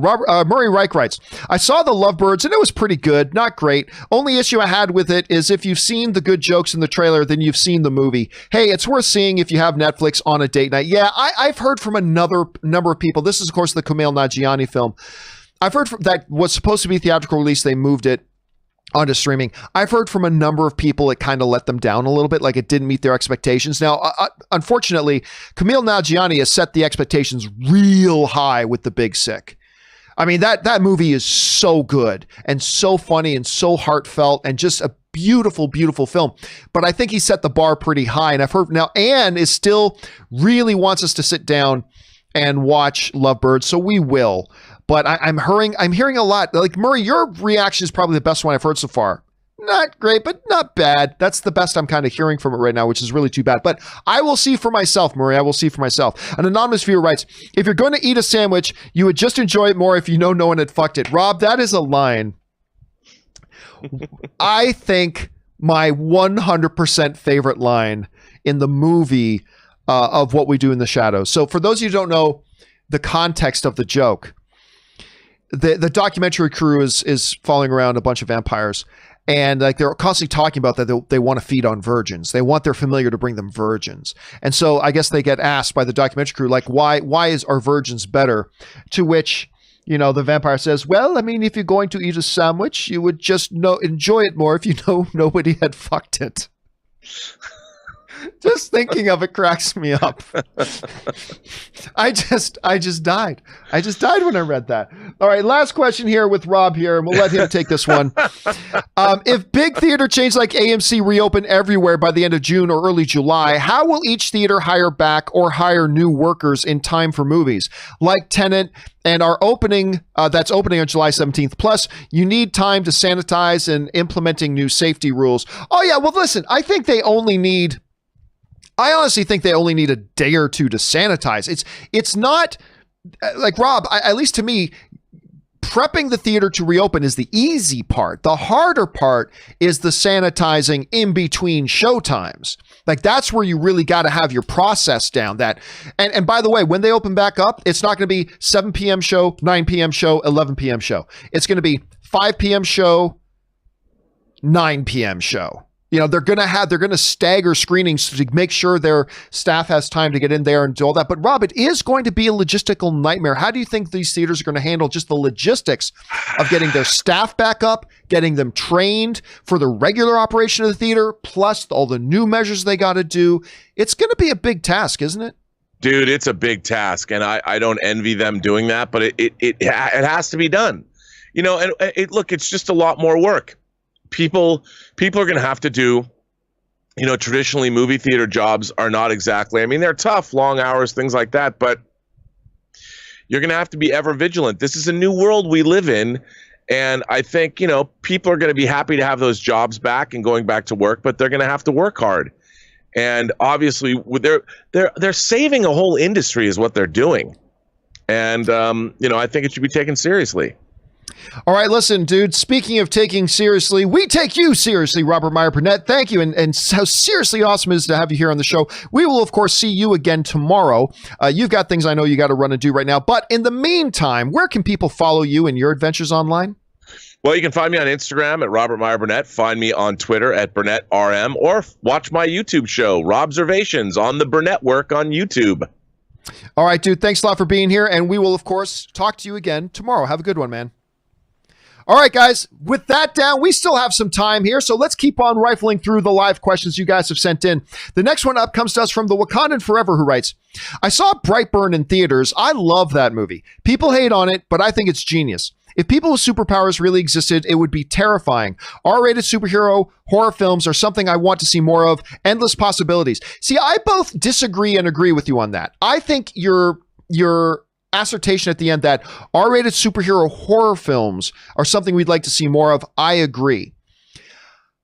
And all film is subjective, and if you like Brightburn, that's awesome. I was very excited about Brightburn, if you guys remember. I was very excited about it because I love the notion of it. What happens if Superman lands on Earth as a baby, but he's a bad seed? What happens then?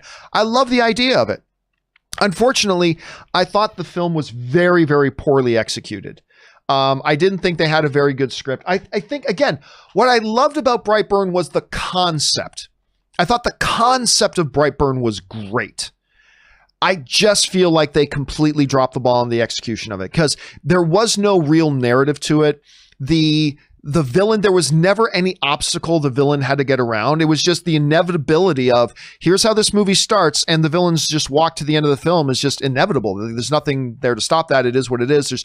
They have some really cool, shocking scenes and everything, but yeah, I wanted to love that movie, man. I wanted to love that movie, but for whatever reason, it just didn't work for me. But the important thing is it worked for you, and I'm glad you enjoyed it, my friend. All right. Next one up. Wakandan also writes, will we see around? I'm always around. Everybody stay healthy, productive and safe, not just for yourself, but for others. If you can't do the little things to help keep yourself and others, you are not Wakandan. Thanks for everyone, and please have a great day. And it's always good daily to be given a reminder to do the smart things, guys. Please take care of yourselves. And if you are going out to the shopping, to the grocery store, if you are going to, Home Depot because you need things for your home or else it's going to fall apart and blah, blah, blah, go do it. Just please be considerate. Please be safe. I know not everybody wants to wear the masks, but guess what? Don't make it about you. If you wearing a mask makes other people around you feel more comfortable and a little bit safer, then what the hell problem is it for you to put on a mask and make other people feel safer and feel more secure and feel better about going out and being out in public that way? Just do the smart things, man. I mean, that's all we can ask people to do. All right. An anonymous viewer writes, if you're confused how social distancing works, just imagine you're at... Just imagine you're at a Bengals game. I laugh so hard because Ray Ora, who I believe is probably in the chat room right now. Ray Ora, of course, does a lot of the graphics around here on the show. Does a great job. Ray Ora is my brother-in-law is a big Bengals fan. Big Bengals fan. Everything for him is in Bengals colors. So you're writing that. You know what? I think they're going to be heading in the right direction. I think the Bengals are going to start turning things around here. I really do. I don't really know that, but I believe that. I'm just going to believe that. All right, Nas Virosa writes, breaking news, Dak Prescott has reportedly turned down a 10-year deal with $210 billion from the Cowboys. Says he wants Jeff Bezos money or bust. Listen, I am not, don't get me wrong, I don't dislike Dak Prescott, and I don't think he's a bad quarterback. I don't think Dak Prescott's a bad quarterback at all. I think he's a pretty good quarterback. I have never bought into the Dak Prescott buzz, though. I've never thought he was as good as some people make him out to be. A bad quarterback? No. Would I hate it if my team had him? No. But I've just never bought into it, and I don't think he's worth the kind of money that he's going to be landing. But anyway, there are people who know more about football than I do that would probably disagree with me. All right. Let's see. John, did you see Rob eviscerate The Last Crusade on his and Elizabeth show? Elsa Views whining about movies yesterday. Nope. But listen, I mean, Last Crusade is the best Indiana Jones movie, in my opinion. Last Crusade is the best Indiana Jones movie. But listen, Rob and I don't agree on every movie. And that's the beautiful thing about the subjectivity of movies, is that we all see them and they all impact us in different ways. Rob doesn't like Hook. I love Hook. Rob loves the original Blade Runner. I'm not a big fan of the original Blade Runner. Rob doesn't like The Last Crusade. That's fine. I do. So, and it's all good. That's the beautiful thing about movies, is that we all have different experiences with them. All right. Isaac Beebe writes, 2017 Spider-Man Homecoming, 2019 Spider-Man Far From Home, 2020 Spider-Man Work From Home. Somebody actually had made this graphic meme that went around for a while. That was Spider-Man Stay at Home, or Spider-Man Work From Home, or Spider-Man all this kind of stuff, all play on, of course, the pandemic and the lockdown and the quarantine. Is really funny stuff. You should go and find that. It's you can find it on Google Images. It's really good. Brett WB writes, hi John, I know you aren't a fan of time travel, but have you seen Netflix's Dark? No. Best time travel series I've seen. Highly recommend. Third and I think final season comes out at the end of June. No, I have not seen Dark. I've had one or two people mention it, but I haven't heard a lot of buzz about it. And no, I have not seen it myself. And yeah, again, I'm not a big fan of time travel stuff in movies or TV shows. There are exceptions, obviously Back to the Future, Star Wars, Star Trek, The Voyage Home. There are some good uses of time travel that I do really enjoy, but for the most part, I don't really, and I'm not really familiar with the show, so no, I haven't seen that one, Brett, but thanks for bringing it up. All right, Glenn Tracy writes, thanks for being gentle with my MCU thesis yesterday.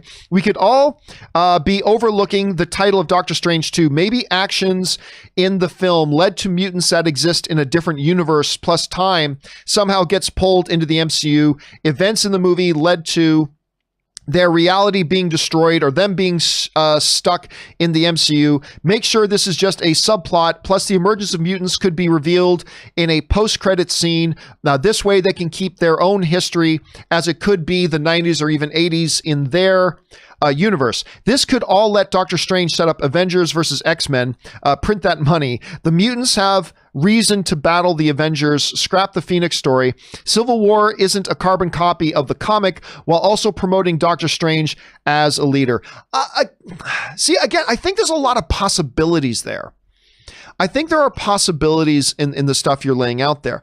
But I think that you have to find ways to tie. I don't think you need to find ways to tie into the previous news. I don't think you need a post-credit here or whatever. You just need to bring it in.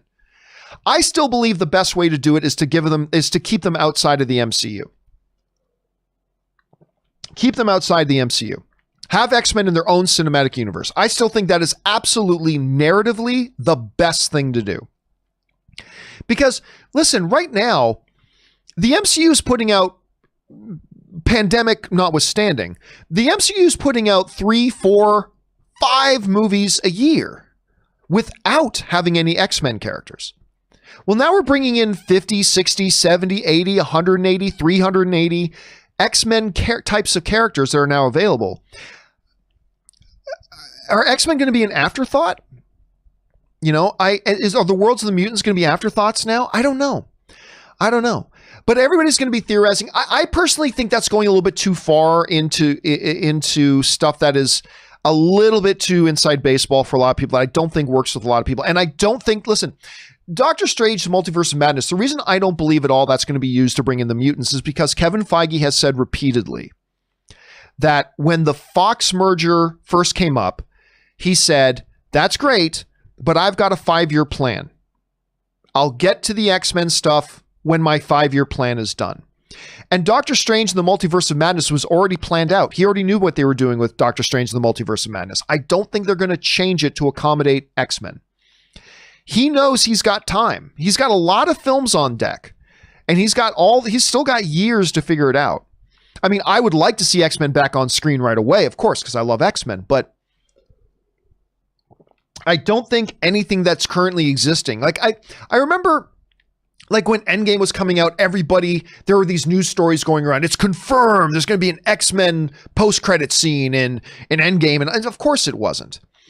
And then Spider-Man Far From Home was coming out and say, oh, they're going to introduce a Fantastic Four thing or an X-Men thing in that. And of course they weren't. Kevin Feige has said he's got his next 5 years planned, and that's what he's going to get through first, and then he'll deal with that. Now, that doesn't mean he can't change his mind.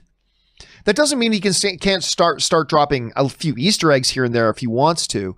But I really don't think that he's going to change his plan for Doctor Strange to accommodate X-Men. I think he's going to put that off a little while longer. But again, like in everything in the movie world, Glenn, you never know. Stranger things have happened. Weirder things have happened. More unexpected things have happened. And it's not like we've never seen Kevin Feige change his mind before, but I really do believe him when he says, listen, I've worked very hard to develop this 5-year plan. And that was all laid out before we knew we were getting X-Men. And I'm not about to change my plan. I believe him. Again, he might change his mind. Maybe he was kidding. I don't know. But personally, I believe him. But we'll see. We'll see what happens. So keep those theories coming, man. It's always good to see people in the audience using our imagination to see how things could fit into certain puzzle pieces, because you never know. Maybe that's the way it works out. All right. Revenge. I like the name. Revenge of Movie Pass writes, HBO put out a video explaining the difference between all their streaming services. Go, Max, now. It didn't really help. Why not consolidate? Thanks, and Movie Pass shall rise from the ashes. Oh, God, no, it never will. Somebody, I think my wife was asking me the other day too, what's the difference? And I said, here's what I see as the difference. There's HBO, right? HBO. We all know what HBO is. There's HBO. Now HBO Go, and there's HBO Now. One of them is if you are a cable subscriber of HBO, you can also access this online thing, HBO Go or Now. I can't remember which one is which. The other in the HBO Go and HBO Now thing is you don't need to be a subscriber. You can just sign up online for the online service only. There's that. So it's all basically HBO. And then there's Go and Now, which are just different ways of accessing HBO. HBO Max becomes a different entity because while it has all the content of HBO, it's also going to have a lot of other content that is not on HBO. Right? Whereas Go and Max are all, Go and Now, HBO Go and HBO Now, they're all just extensions of HBO. HBO Max becomes a different thing. It has everything that's on HBO, but it also has a hell of a lot more. But you're right. It's the branding is confusing. You're absolutely right, Revenge of the Movie. It is confusing branding, and they've got to come up with a way to make their messaging clearer. Because you have people like me who knows all there is to know about HBO. And when my wife asks me to explain it, I have a hard time explaining the differences in a way that's coherent. So I think they got to really fight hard here to come up with a way to clarify and crystallize their messaging so it's a lot clearer. So I agree with you, man. That's where they're dropping the ball on this. I think you're 100% right. Damo Davies writes, greetings and hope you are doing well today, John. I am doing well today. Thank you. Did you ever watch a 2015 movie, Mr. Holmes? I did. Ian McKellen is retired Sherlock Holmes, co-starring Laura Linney. It's a delightful movie with strong performances all around. Yeah, and I remember I talked about that one on the show. Hold on, let me just bring something up here. Let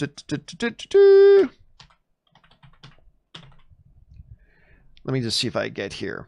Because I'm freezing on the other dude who's in there. Come on, who was it that I was thinking of?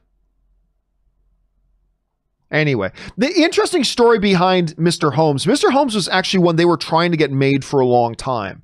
And I think we originally talked about Mr. Holmes, I think it was still in the AMC era.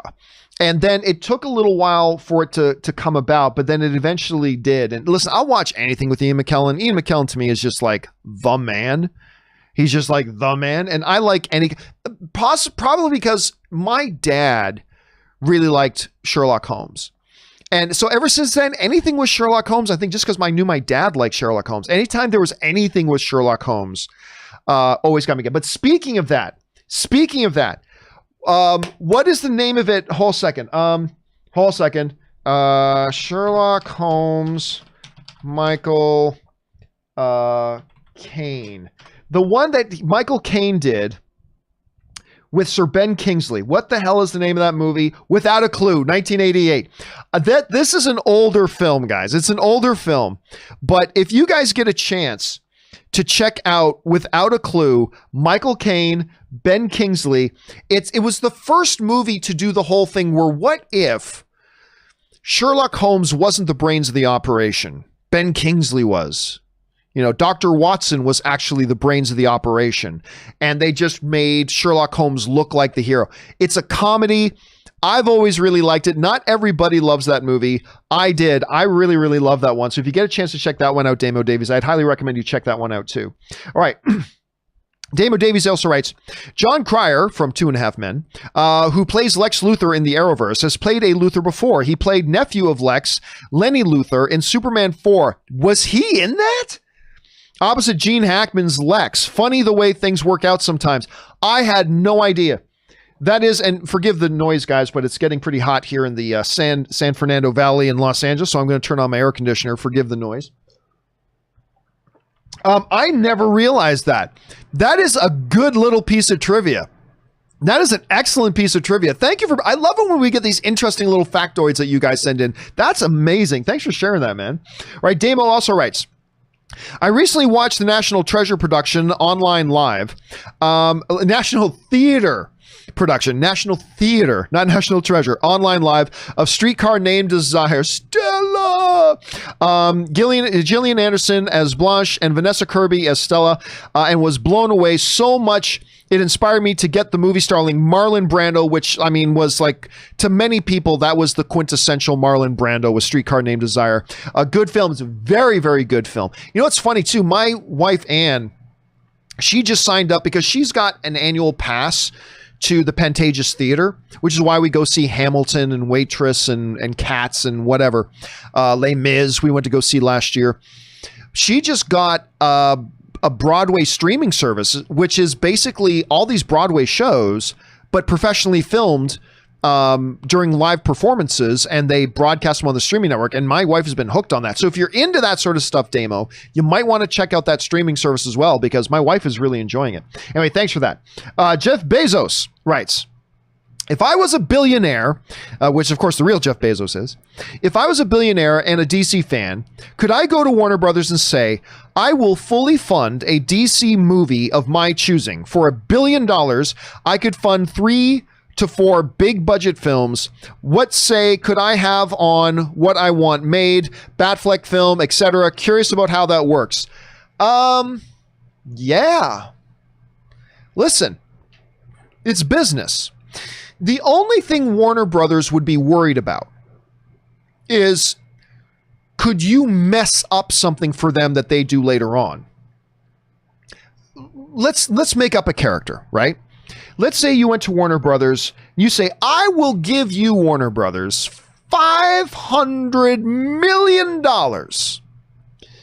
to make a Captain Pothead movie. I'm making this up. A Captain Pothead movie. I want it to have a $250 million production budget, and I want it to have a full $250 million marketing budget, and I will put up every penny. And I'll split the costs, I'll split the profits with you, whatever. Well, in that case, Warner Brothers has nothing to lose. It's a perfect business arrangement for them. They have no risk since they're not putting up any of the money, but they only stand to reward because if the movie does make some profit, they get to share in it. It's a perfect business example. Where it becomes difficult, though, is with existing IP that has value to them outside of what your business relationship with them would be. Because it's one thing for you to say, hey, I want to put up $1 billion and make my own Batflick movie, stuff like that, right? Well, that could become problematic for Warner Brothers, because if you really royally screw it up, and let's face it, you or I probably would, if you were to royally screw it up, then that affects their cinematic universe. It affects their property. You've just devalued their Batman character. So I think it would be different scenarios. You could go to them with a random movie and say, I'd like to fund this. Let's put these wheels in motion and I'll foot the whole bill. They'd be, hell yes, let's do it, because this is a good business relationship. But if you're proposing to do something that could cost them money down the road because you damage their IPs or you sully the reputation of some of their characters or whatever, that becomes a different scenario. That becomes a different scenario. So it would all depend on the individual circumstance, I would guess. I would guess it would depend on the individual circumstance. All right, next up, Diamond Dog's Puppy writes, hello, John. Today's guilty pleasure film is Death Wish 3. Charles, and I love I was not big. I didn't mind Death Wish 2 so much. Death Wish 3 is not one I was really on board with. Charles Bronson kicked major ass as the vigilante you didn't want to tangle with. Great over-the-top violence and a rocket launcher. Best Death Wish by far. Thoughts? I still prefer the original Death Wish. But unfortunately, and Charles Bronson, to me, I mean, Charles Bronson did a lot of great things in his career. But I will always, of course, think of Death Wish. Whenever I think of Charles Bronson, I will always think of Death Wish. But unfortunately, whenever I think of Death Wish now, what unfortunately is the first thing that comes to my mind is that horrible Bruce Willis Death Wish that we got a couple years ago. Oh my God, that was awful. And I was excited about that. I thought Bruce Willis is the perfect guy to star in a Death Wish reboot. Perfect guy to do it. The movie was so bad. The movie was so bad. But listen, you bring up a good point though, Diamond. Not enough people have seen the original Death Wish films. They're from a different era. I get it. They're even before my time, really. But you really should check them out because particularly the first few, they're really good, in my opinion. Bat in the Hat writes, Hey, John, I've heard a lot of people talk about if the Snyder Cut sucks, but I haven't heard people talk about what if it's successful. I've heard nothing but people asking what if it's successful, to be honest. I haven't had anybody write in and say, what if it sucks? Well, if it sucks, it sucks. No big deal.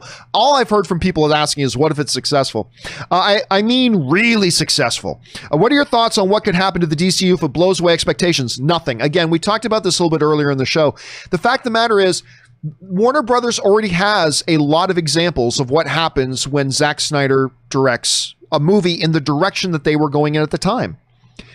They had Man of Steel, which, despite the fact that to me is a top 10 greatest comic book movie ever made, fact of the matter is, half the people hated it.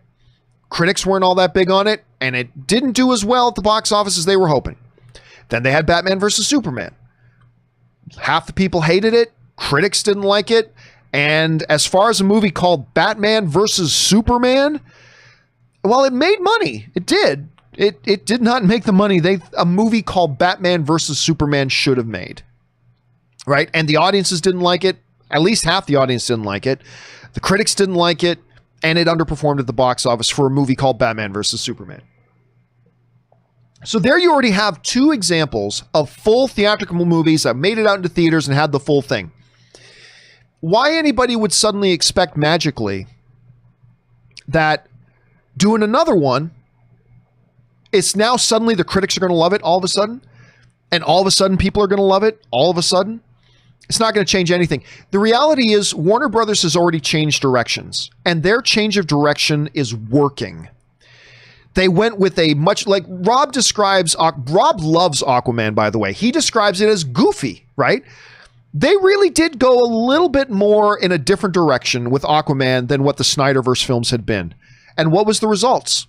Movie made $1 billion. The first movie in the DCEU to make $1 billion. And it was with a total change of direction.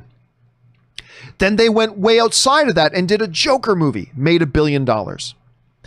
Then they did Shazam, which while it did not make $1 billion, it was much higher critically and audience rated than any of the other Snyder films. Even though I like all the Snyder films and I love I love Man of Steel. I'm making an editorial video on Man of Steel here in the next couple of days. I've already started working on it, but it's going to come out in the next couple of days. It's not going to magically change. And even if for whatever reason, let's say all of a sudden magically critics love it and magically audiences love it, and all of a sudden that all changes. Well, guess what? That's one thing. That's a novelty on HBO Max. Meanwhile, they still have 3 other films that actually were in theater, and they're going to weigh it out against that. So, yeah, I just don't think, number one, there's any reason to suddenly expect that the sky is going to turn into rainbows of Lucky Charms, and all of a sudden critics and audiences are going to love what Zack Snyder does with the DCEU when they didn't enjoy it before, even though he made one of the greatest comic book movies ever made. And I don't think there's any reason to believe that all of a sudden everybody's going to love this stuff. But even if it did, that would still have to balance out all what they consider to be disappointments that happened before. And it would have to be measured against, hey, what we're doing with our DCEU right now is working far better than any of the other stuff we did in the DCEU before. Are we really going to change what is working now to go back to something that didn't work before? And I just don't think that's a realistic assessment. Anything can happen. You never know. I mean, you never know.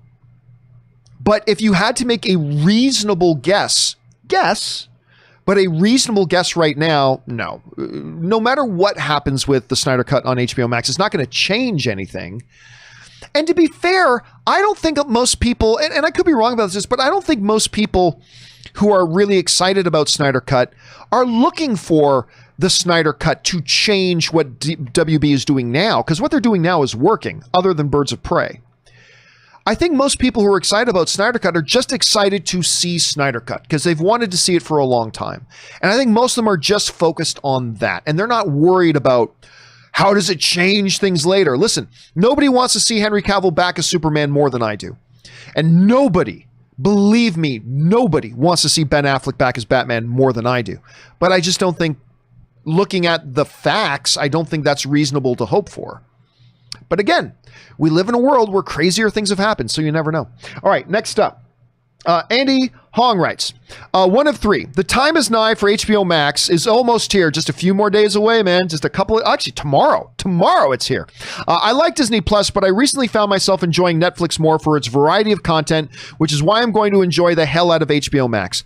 I never fully grasped the totality of what Warner Media has under its banner, especially when one compares it to the likes of Disney that owns Marvel, Star Wars, and Fox.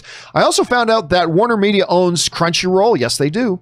And that's definitely going to show up there as well. So that adds a whole bunch of anime to their service. By the way, with all this excitement for HBO Max, I bought some stocks in AT&T this morning. Probably not a bad idea. I notice when a company starts providing a streaming service, their stocks usually rise up very well, like Netflix, Amazon, and even WWE. And by the way, when Disney Plus launched, if I remember correctly, Disney stock went up as well. So that's probably not a bad plan. Listen, I am with you, Andy. I am very excited about HBO Max because just its base foundation of HBO content. HBO puts out some of the best content out there, period. HBO just bends over and craps out excellence. That's just what HBO does. They're constantly just cranking out like great content. And when that's your foundation for what your HBO Max is going to be, that's your starting point. Man, you're off to the races. And I'll tell you what, when they put out that list the other day of all the movies that are going to be on HBO Max on day one, man, that was an impressive list of films. To me, that was a very impressive list of films. And I really, yeah, dude, I'm telling you what, I'm looking forward to HBO Max. I really am looking forward to HBO Max. All right, Matthias Peterson writes, ever watched Elvis Presley movies? I did when I was younger. I watched a couple of like his Beach one. I watched a couple of Elvis Presley movies when I was younger. I know he wasn't the two actor, nor given too much room to evolve. Basically, stock scripts, but I do think he made a few charming movies. Charo is one of my favorites since it's one of the few non-musicals he did. Yeah, I couldn't tell you the name of any of them. I just know when I was younger, my mom would put on like one of the Elvis movies, right? And of course, it was usually for him singing because he was Elvis, of course. But I don't remember. But I don't know if Jailhouse Rock was the name of one of them. I couldn't tell you the name of a single one. It's been a long time since I've gone back. And it's funny you bring that up, Matthias, because somebody else, I think it was Wakanda Forever earlier, was asking about movies with actual bands. Well, Elvis, I mean, he was just the biggest star in the world. There was no celebrity who was bigger on the planet than he was. And so they put him in movies, right? And so it was a sign of the times. But anyway, now you've made me curious, Matthias. I think I'm going to have to go back and just for curiosity's sake, go and check out one or two of the old Elvis movies. All right, next up. Andy Hong also writes, I listened to Robert finish the rest of John's 6-hour marathon. Robert, who's not here right now, have you ever thought about doing ASMR? I love ASMR and I listen to it just before I sleep. Your voice was utterly soothing and calming to me, and you could put me to sleep any night. That's not something that a YouTube host wants to hear, that his voice puts you to sleep, but I see you're saying he does have the smooth, dulcet tones of his voice, as he likes to refer. Robert's got a good radio voice. When I go for, I go on a 3-mile walk in the evening, and I will usually listen to podcasts, and sometimes I'll listen to the John Campea Show podcast because I like to review what we did. And yeah, especially when I'm listening to the podcast version of the show, the real radio voice that Robert has is really quite impressive. I think he's got a really, really good voice for that. Anyway, Carolina 29593 just sends in a $10 tip to be supportive. Thank you, Carolina. Appreciate that. Thank you for supporting the show. We appreciate that very much. Kwame Main writes, hey, John, been a fan since the AMC days. First time contributing to the stream. Thank you so much. I appreciate that. And thanks for being around for that long, man. My question is, do you think that the House of X storyline could work on the big screen? I thought it was a great revamp to the X-Men. And also, will you be seeing the launch tomorrow? The space launch? Robert and I were talking about that the other day. I'm not as big into space stuff non-fiction wise, like real world space. I'm not as big into as Robert is, so I'm sure Robert will be. I probably won't be, but I'll probably watch a clip of it later on. Here's the problem. We've talked about the House of X stuff before. The problem that House of X presents is the same kind of problem that Kingdom Come presents. See, Kingdom Come is one of the great graphic novel stories ever. The problem with adapting Kingdom Come into a movie version, a standalone movie, is that Kingdom Come requires the audience to have a certain base level of understanding of the world of the DC heroes and of a number of the DC heroes themselves. Kingdom Come is not something you can go into cold, right? You can't go into Kingdom Come cold, not really knowing. You'll never really get Kingdom Come if you don't have already a foundation of understanding of what the DC universe is and who the characters are and all that kind of stuff. You know, when Robert and I talked about House of X, despite the fact that it is, you know, a different sort of thing for sure, I still feel like it loses a lot of it if you don't go in with a baseline understanding. And so when you're making these comic book movies, you have to make them understanding that the average movie-going audience who doesn't know anything about comic books or pre-existing knowledge has to be able to go in, be attracted to the story, and be able to engage with the story. And I think that becomes an issue. But maybe there are ways around it. Maybe there are ways around it. One of the things we know for sure is that comic book movies are never direct adaptations. Civil War, that's nothing like the comic books. Days of Future Past, great movie, but was nothing like the comic book. So if they ever were to do something like that, I'm sure they would probably do a lot of heavy adaptation, but you never know. All right, thanks for writing in, man. Dave XP writes, just for the fun of the argument, is the Trank cut something you'd like to see? I feel like the first 40 minutes of Fantastic Four was actually a pretty cool movie and then just went downhill from there. I would love to see a Trank cut. It'll never happen though. See, and I'm like you. I remember Christian Harloff and I were sitting with each other when we went to go to 20th Century Fox. We went to the Fox studios, sat down in their viewing room to watch Fantastic Four with a bunch of other people. And we had all heard what a disaster this movie was. We had all heard that this Fantastic Four movie is a complete disaster, right? So we get about the first 35, 40, 45 minutes into the movie. And I remember, like, Christian and I, who were both expecting this movie to be total dumpster fire, Christian and I in the movie turned to each other and we said, this isn't bad. Like, it wasn't the greatest comic book movie of all time at that point, don't get me wrong. But I remember Christian and I looked at each other and we went, this isn't bad. What's going on? This actually isn't half bad. And that's when the wheels started to come off. And then it totally falls apart in the third act. And of course, it's legendary at this point. The drama that went on between Josh Trank and 20th Century Fox and all that kind of stuff, just brutal. I would like to see it, but it won't happen. Business is business, but I think there is so much animosity between Josh Trank and a lot of those execs at Fox, many of whom are still there. I just think on that basis alone, I don't think it would ever happen. But God, sign me up as somebody who really would have liked to have seen Josh Trank's vision, because what Josh Trank did with Chronicle is unbelievable. So I would love to see what his real thing would have been before he got like summarily removed and all other people started. I would have loved to see it, but I don't think it'll ever happen. I'd love to see it though. I'd totally love to see it.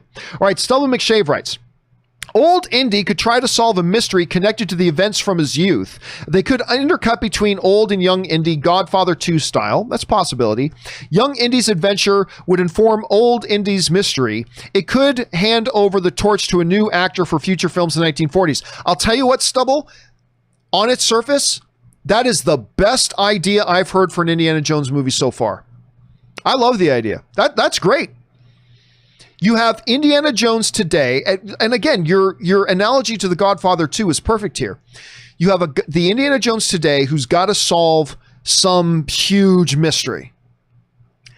And him solving it, it's constantly flashing back to his connection to this mystery from 50 years earlier. And you bring in a new Indiana Jones. So you got Harrison Ford and a younger actor playing him. I don't think you can just do the de-aging thing. The de-aging stuff isn't there yet. Irishman proved that. The de-aging technology is not there yet. Plus, you'd still have a 78-year-old Harrison Ford trying to do all the action stuff. So just recast for the future. I'll tell you what, there could be problems with the idea, but Stubble, right now, I think that's the best idea I've heard for it so far. I think that's the best idea I've heard from it. So I'd be on board for it. All right, Arib Hussein writes, hey, what if there is a Flash time travel scene that they put in the Snyder Cut and we see a glimpse of Robert Pattinson's Batman? Maybe a multiverse tease. My point being, do something like this as a piece of marketing that someone earlier asked you. Here's the thing. That would piss a lot of people off because they have been asking for the Snyder Cut. This would clearly not be the Snyder Cut. This would not be the Snyder Cut. Plus, now you're trying to tie in the Snyder Cut with the new stuff that they're doing, and I don't think they want to do that. But again, my primary issue with it is that it undermines the spirit of what the Snyder Cut is supposed to be. The Snyder Cut is supposed to be what was the original vision Zack Snyder had for that movie. And a Flash sequence showing us Robert Pattinson's Batman was not a part of Zack Snyder's original vision of that thing. So I think it undermines the spirit of it. Not to mention, I don't think Warner Brothers has any desire to show a connection between what's happening now in the DCU and what the Snyder Cut was. So I think there's several levels of that. Creative thinking, Reeves, though. That's some creative thinking. I admire that. All right, next up, Dave XP writes, I totally forgot about that time limit you put on the show, but I remember how genuinely heartbroken you were about people not liking it. We always appreciate you trying new stuff. So I was talking the other day about how, listen, I innovate a lot of stuff, and I'm the first person to do a lot of stuff that then later the YouTube and the movie sphere then picks up on things that I start, which is great, which is fine. But there's a lot of stuff I try that fails. And one of the biggest failures for me was my countdown clock. I was so excited about doing it. I only did it one show, so a lot of you may not remember it. But it was a part of me that wanted, as a visual way to help us keep the show moving, right? And so I had this idea to do something that I saw them do on Pardon the Interruption, which was they would have a clock. Kind of when they'd start a topic, this clock would start to count down. And we had to be done the topic by the time the clock hit 0 and move on to the next topic, right? Just give some pace and whatever to the show. I loved the idea. And I did it on one show and I loved it. The audience hated it. Totally hated it. And just savagely ripped the idea apart. You guys hated that. And it broke my heart. It broke my heart because I loved the idea so much and I really liked the way it played. But, you know, ultimately this show, I got to put together the show that I like, but ultimately the show is to entertain, inform, and entertain my audience. And my audience hated the clock. And I'm not going to sugarcoat it or hide it or put on the brave face. It broke my heart that everybody hated it so much. So that was one of the more hyper. But yeah, listen, whenever you try new things, you got to accept that a lot of the stuff you try is going to fail. If you don't accept that and you're afraid of it, then you're always going to be too scared to try new things. But if you accept the fact that a lot of the new things you try will fail, then you've got nothing to worry about. Yeah, I'm going to try something new. And yep, I know. Odds are it may fail. I'm prepared for that. I know a lot of stuff I'm going to try will fail. And some things I try will succeed. Because if you don't accept that, then you will always be too afraid to try something new because you'll be afraid of it failing. Just accept that a lot of new things you try will fail. And if you accept that, then it will give you a freedom to try new things. Because if you're already at peace with the fact that I know a lot of new things fail, then you're good. And it'll give you that boldness to go ahead and try new things anyway. But you're right, David. That one broke my heart. Totally. I was devastated. I was devastated that people hated it so much, but they did. And there you go. All right. Alex Detman writes, hey, John, thank you for the reply last night. Our brave COVID fighters wanted to donate and say thanks for lifting their spirits. It would mean the world if you said hi to Ada and Hank. It would mean so much. And listen, yeah, so Alex sent me this email yesterday. Well, Alex wrote in on the show yesterday to mention that he works in a hospital and that a lot of people, in the COVID unit actually watch this show. And Alex was kind enough last night to email me and a bunch of pictures from the hospital as well. And I'm not going to lie to you, Alex, that was really moving for me. And I went and grabbed Ann and I showed Ann the email you sent with the images and the pictures. And that was seeing people in the hospital and you know, participating and enjoying the show, it meant the world to me. It really did. I was really deeply moved and very deeply honored that you sent that, and I appreciated that very much. So shout out to Ada and Hank and to everybody else at that hospital in Chicago. Get better soon, everybody, and thank you for watching the show. It means a lot to me, and it's an honor to be able to be a part of your day as you guys are bravely fighting the stuff that you are. So thank you for that very, very much, Alex. All right, Nate writes, question, Spielberg edition. Out of these three beloved classics, which one would you release in theaters the way it is? Which one's film would you shred? And which one would you like to take a shot at directing if never made? E.T., Jaws, Jurassic Park. Whew. Well, that's the same as that buy, rent, sell idea. But I would never try to direct any of them because I would just ruin the classics that they are. So there's that. Which one would I release in theaters the way it is? Sorry, Nate, I got to pass. It's a great Sophie's Choice question, but I got to take a pass on it. I don't know. Like, because all three of those films are pivotal, influential, and important movies for numbers of reasons. Jurassic Park, Jaws, E.T. That one's above my plate. It's a great Sophie's Choice question, but it's I can't. I am literally paralyzed with indecision on that one. I can't do it. Which the fact that I can't do it means you put together a really good list, but I can't do it. It's too good of a list. So I just can't do it. All right. Final question of the day, guys. And we've gone over time. That's okay. Arib Hussein writes, so Warner Media CEO Bob Greenblatt kind of confirmed that the budget for Zack Snyder is a lot more than 30 million. He said, and I quote, "I wish it was just 30 million. What do you think? Sounds good to me." Well, I mean, that's kind of what Rob and I have been saying this whole time. Like, I just don't see. I've got to see that quote because I've not heard that quote, Arib. So I got to go see that quote. But that's what we've been saying this whole time. It's like, I don't see how, if the movie is as incomplete as that Hollywood Reporter article with Zack Snyder and Deborah Snyder made it sound, then I just don't see how you could do it for $30 million. And remember I said on the show yesterday, I was told by one of my contacts, who was one of the first people to tell me years ago that Ben Affleck was out as Batman, told me that Zack Snyder and his people actually told Warner Brothers it was going to cost him $70 to do it. And I didn't make that a video. I didn't make that its own standalone video or give anything the headline of that because I don't know that that's true. I had somebody tell it to me, but I don't know if it's true. So I didn't make a video out of it. I didn't make a title out of it or anything like that.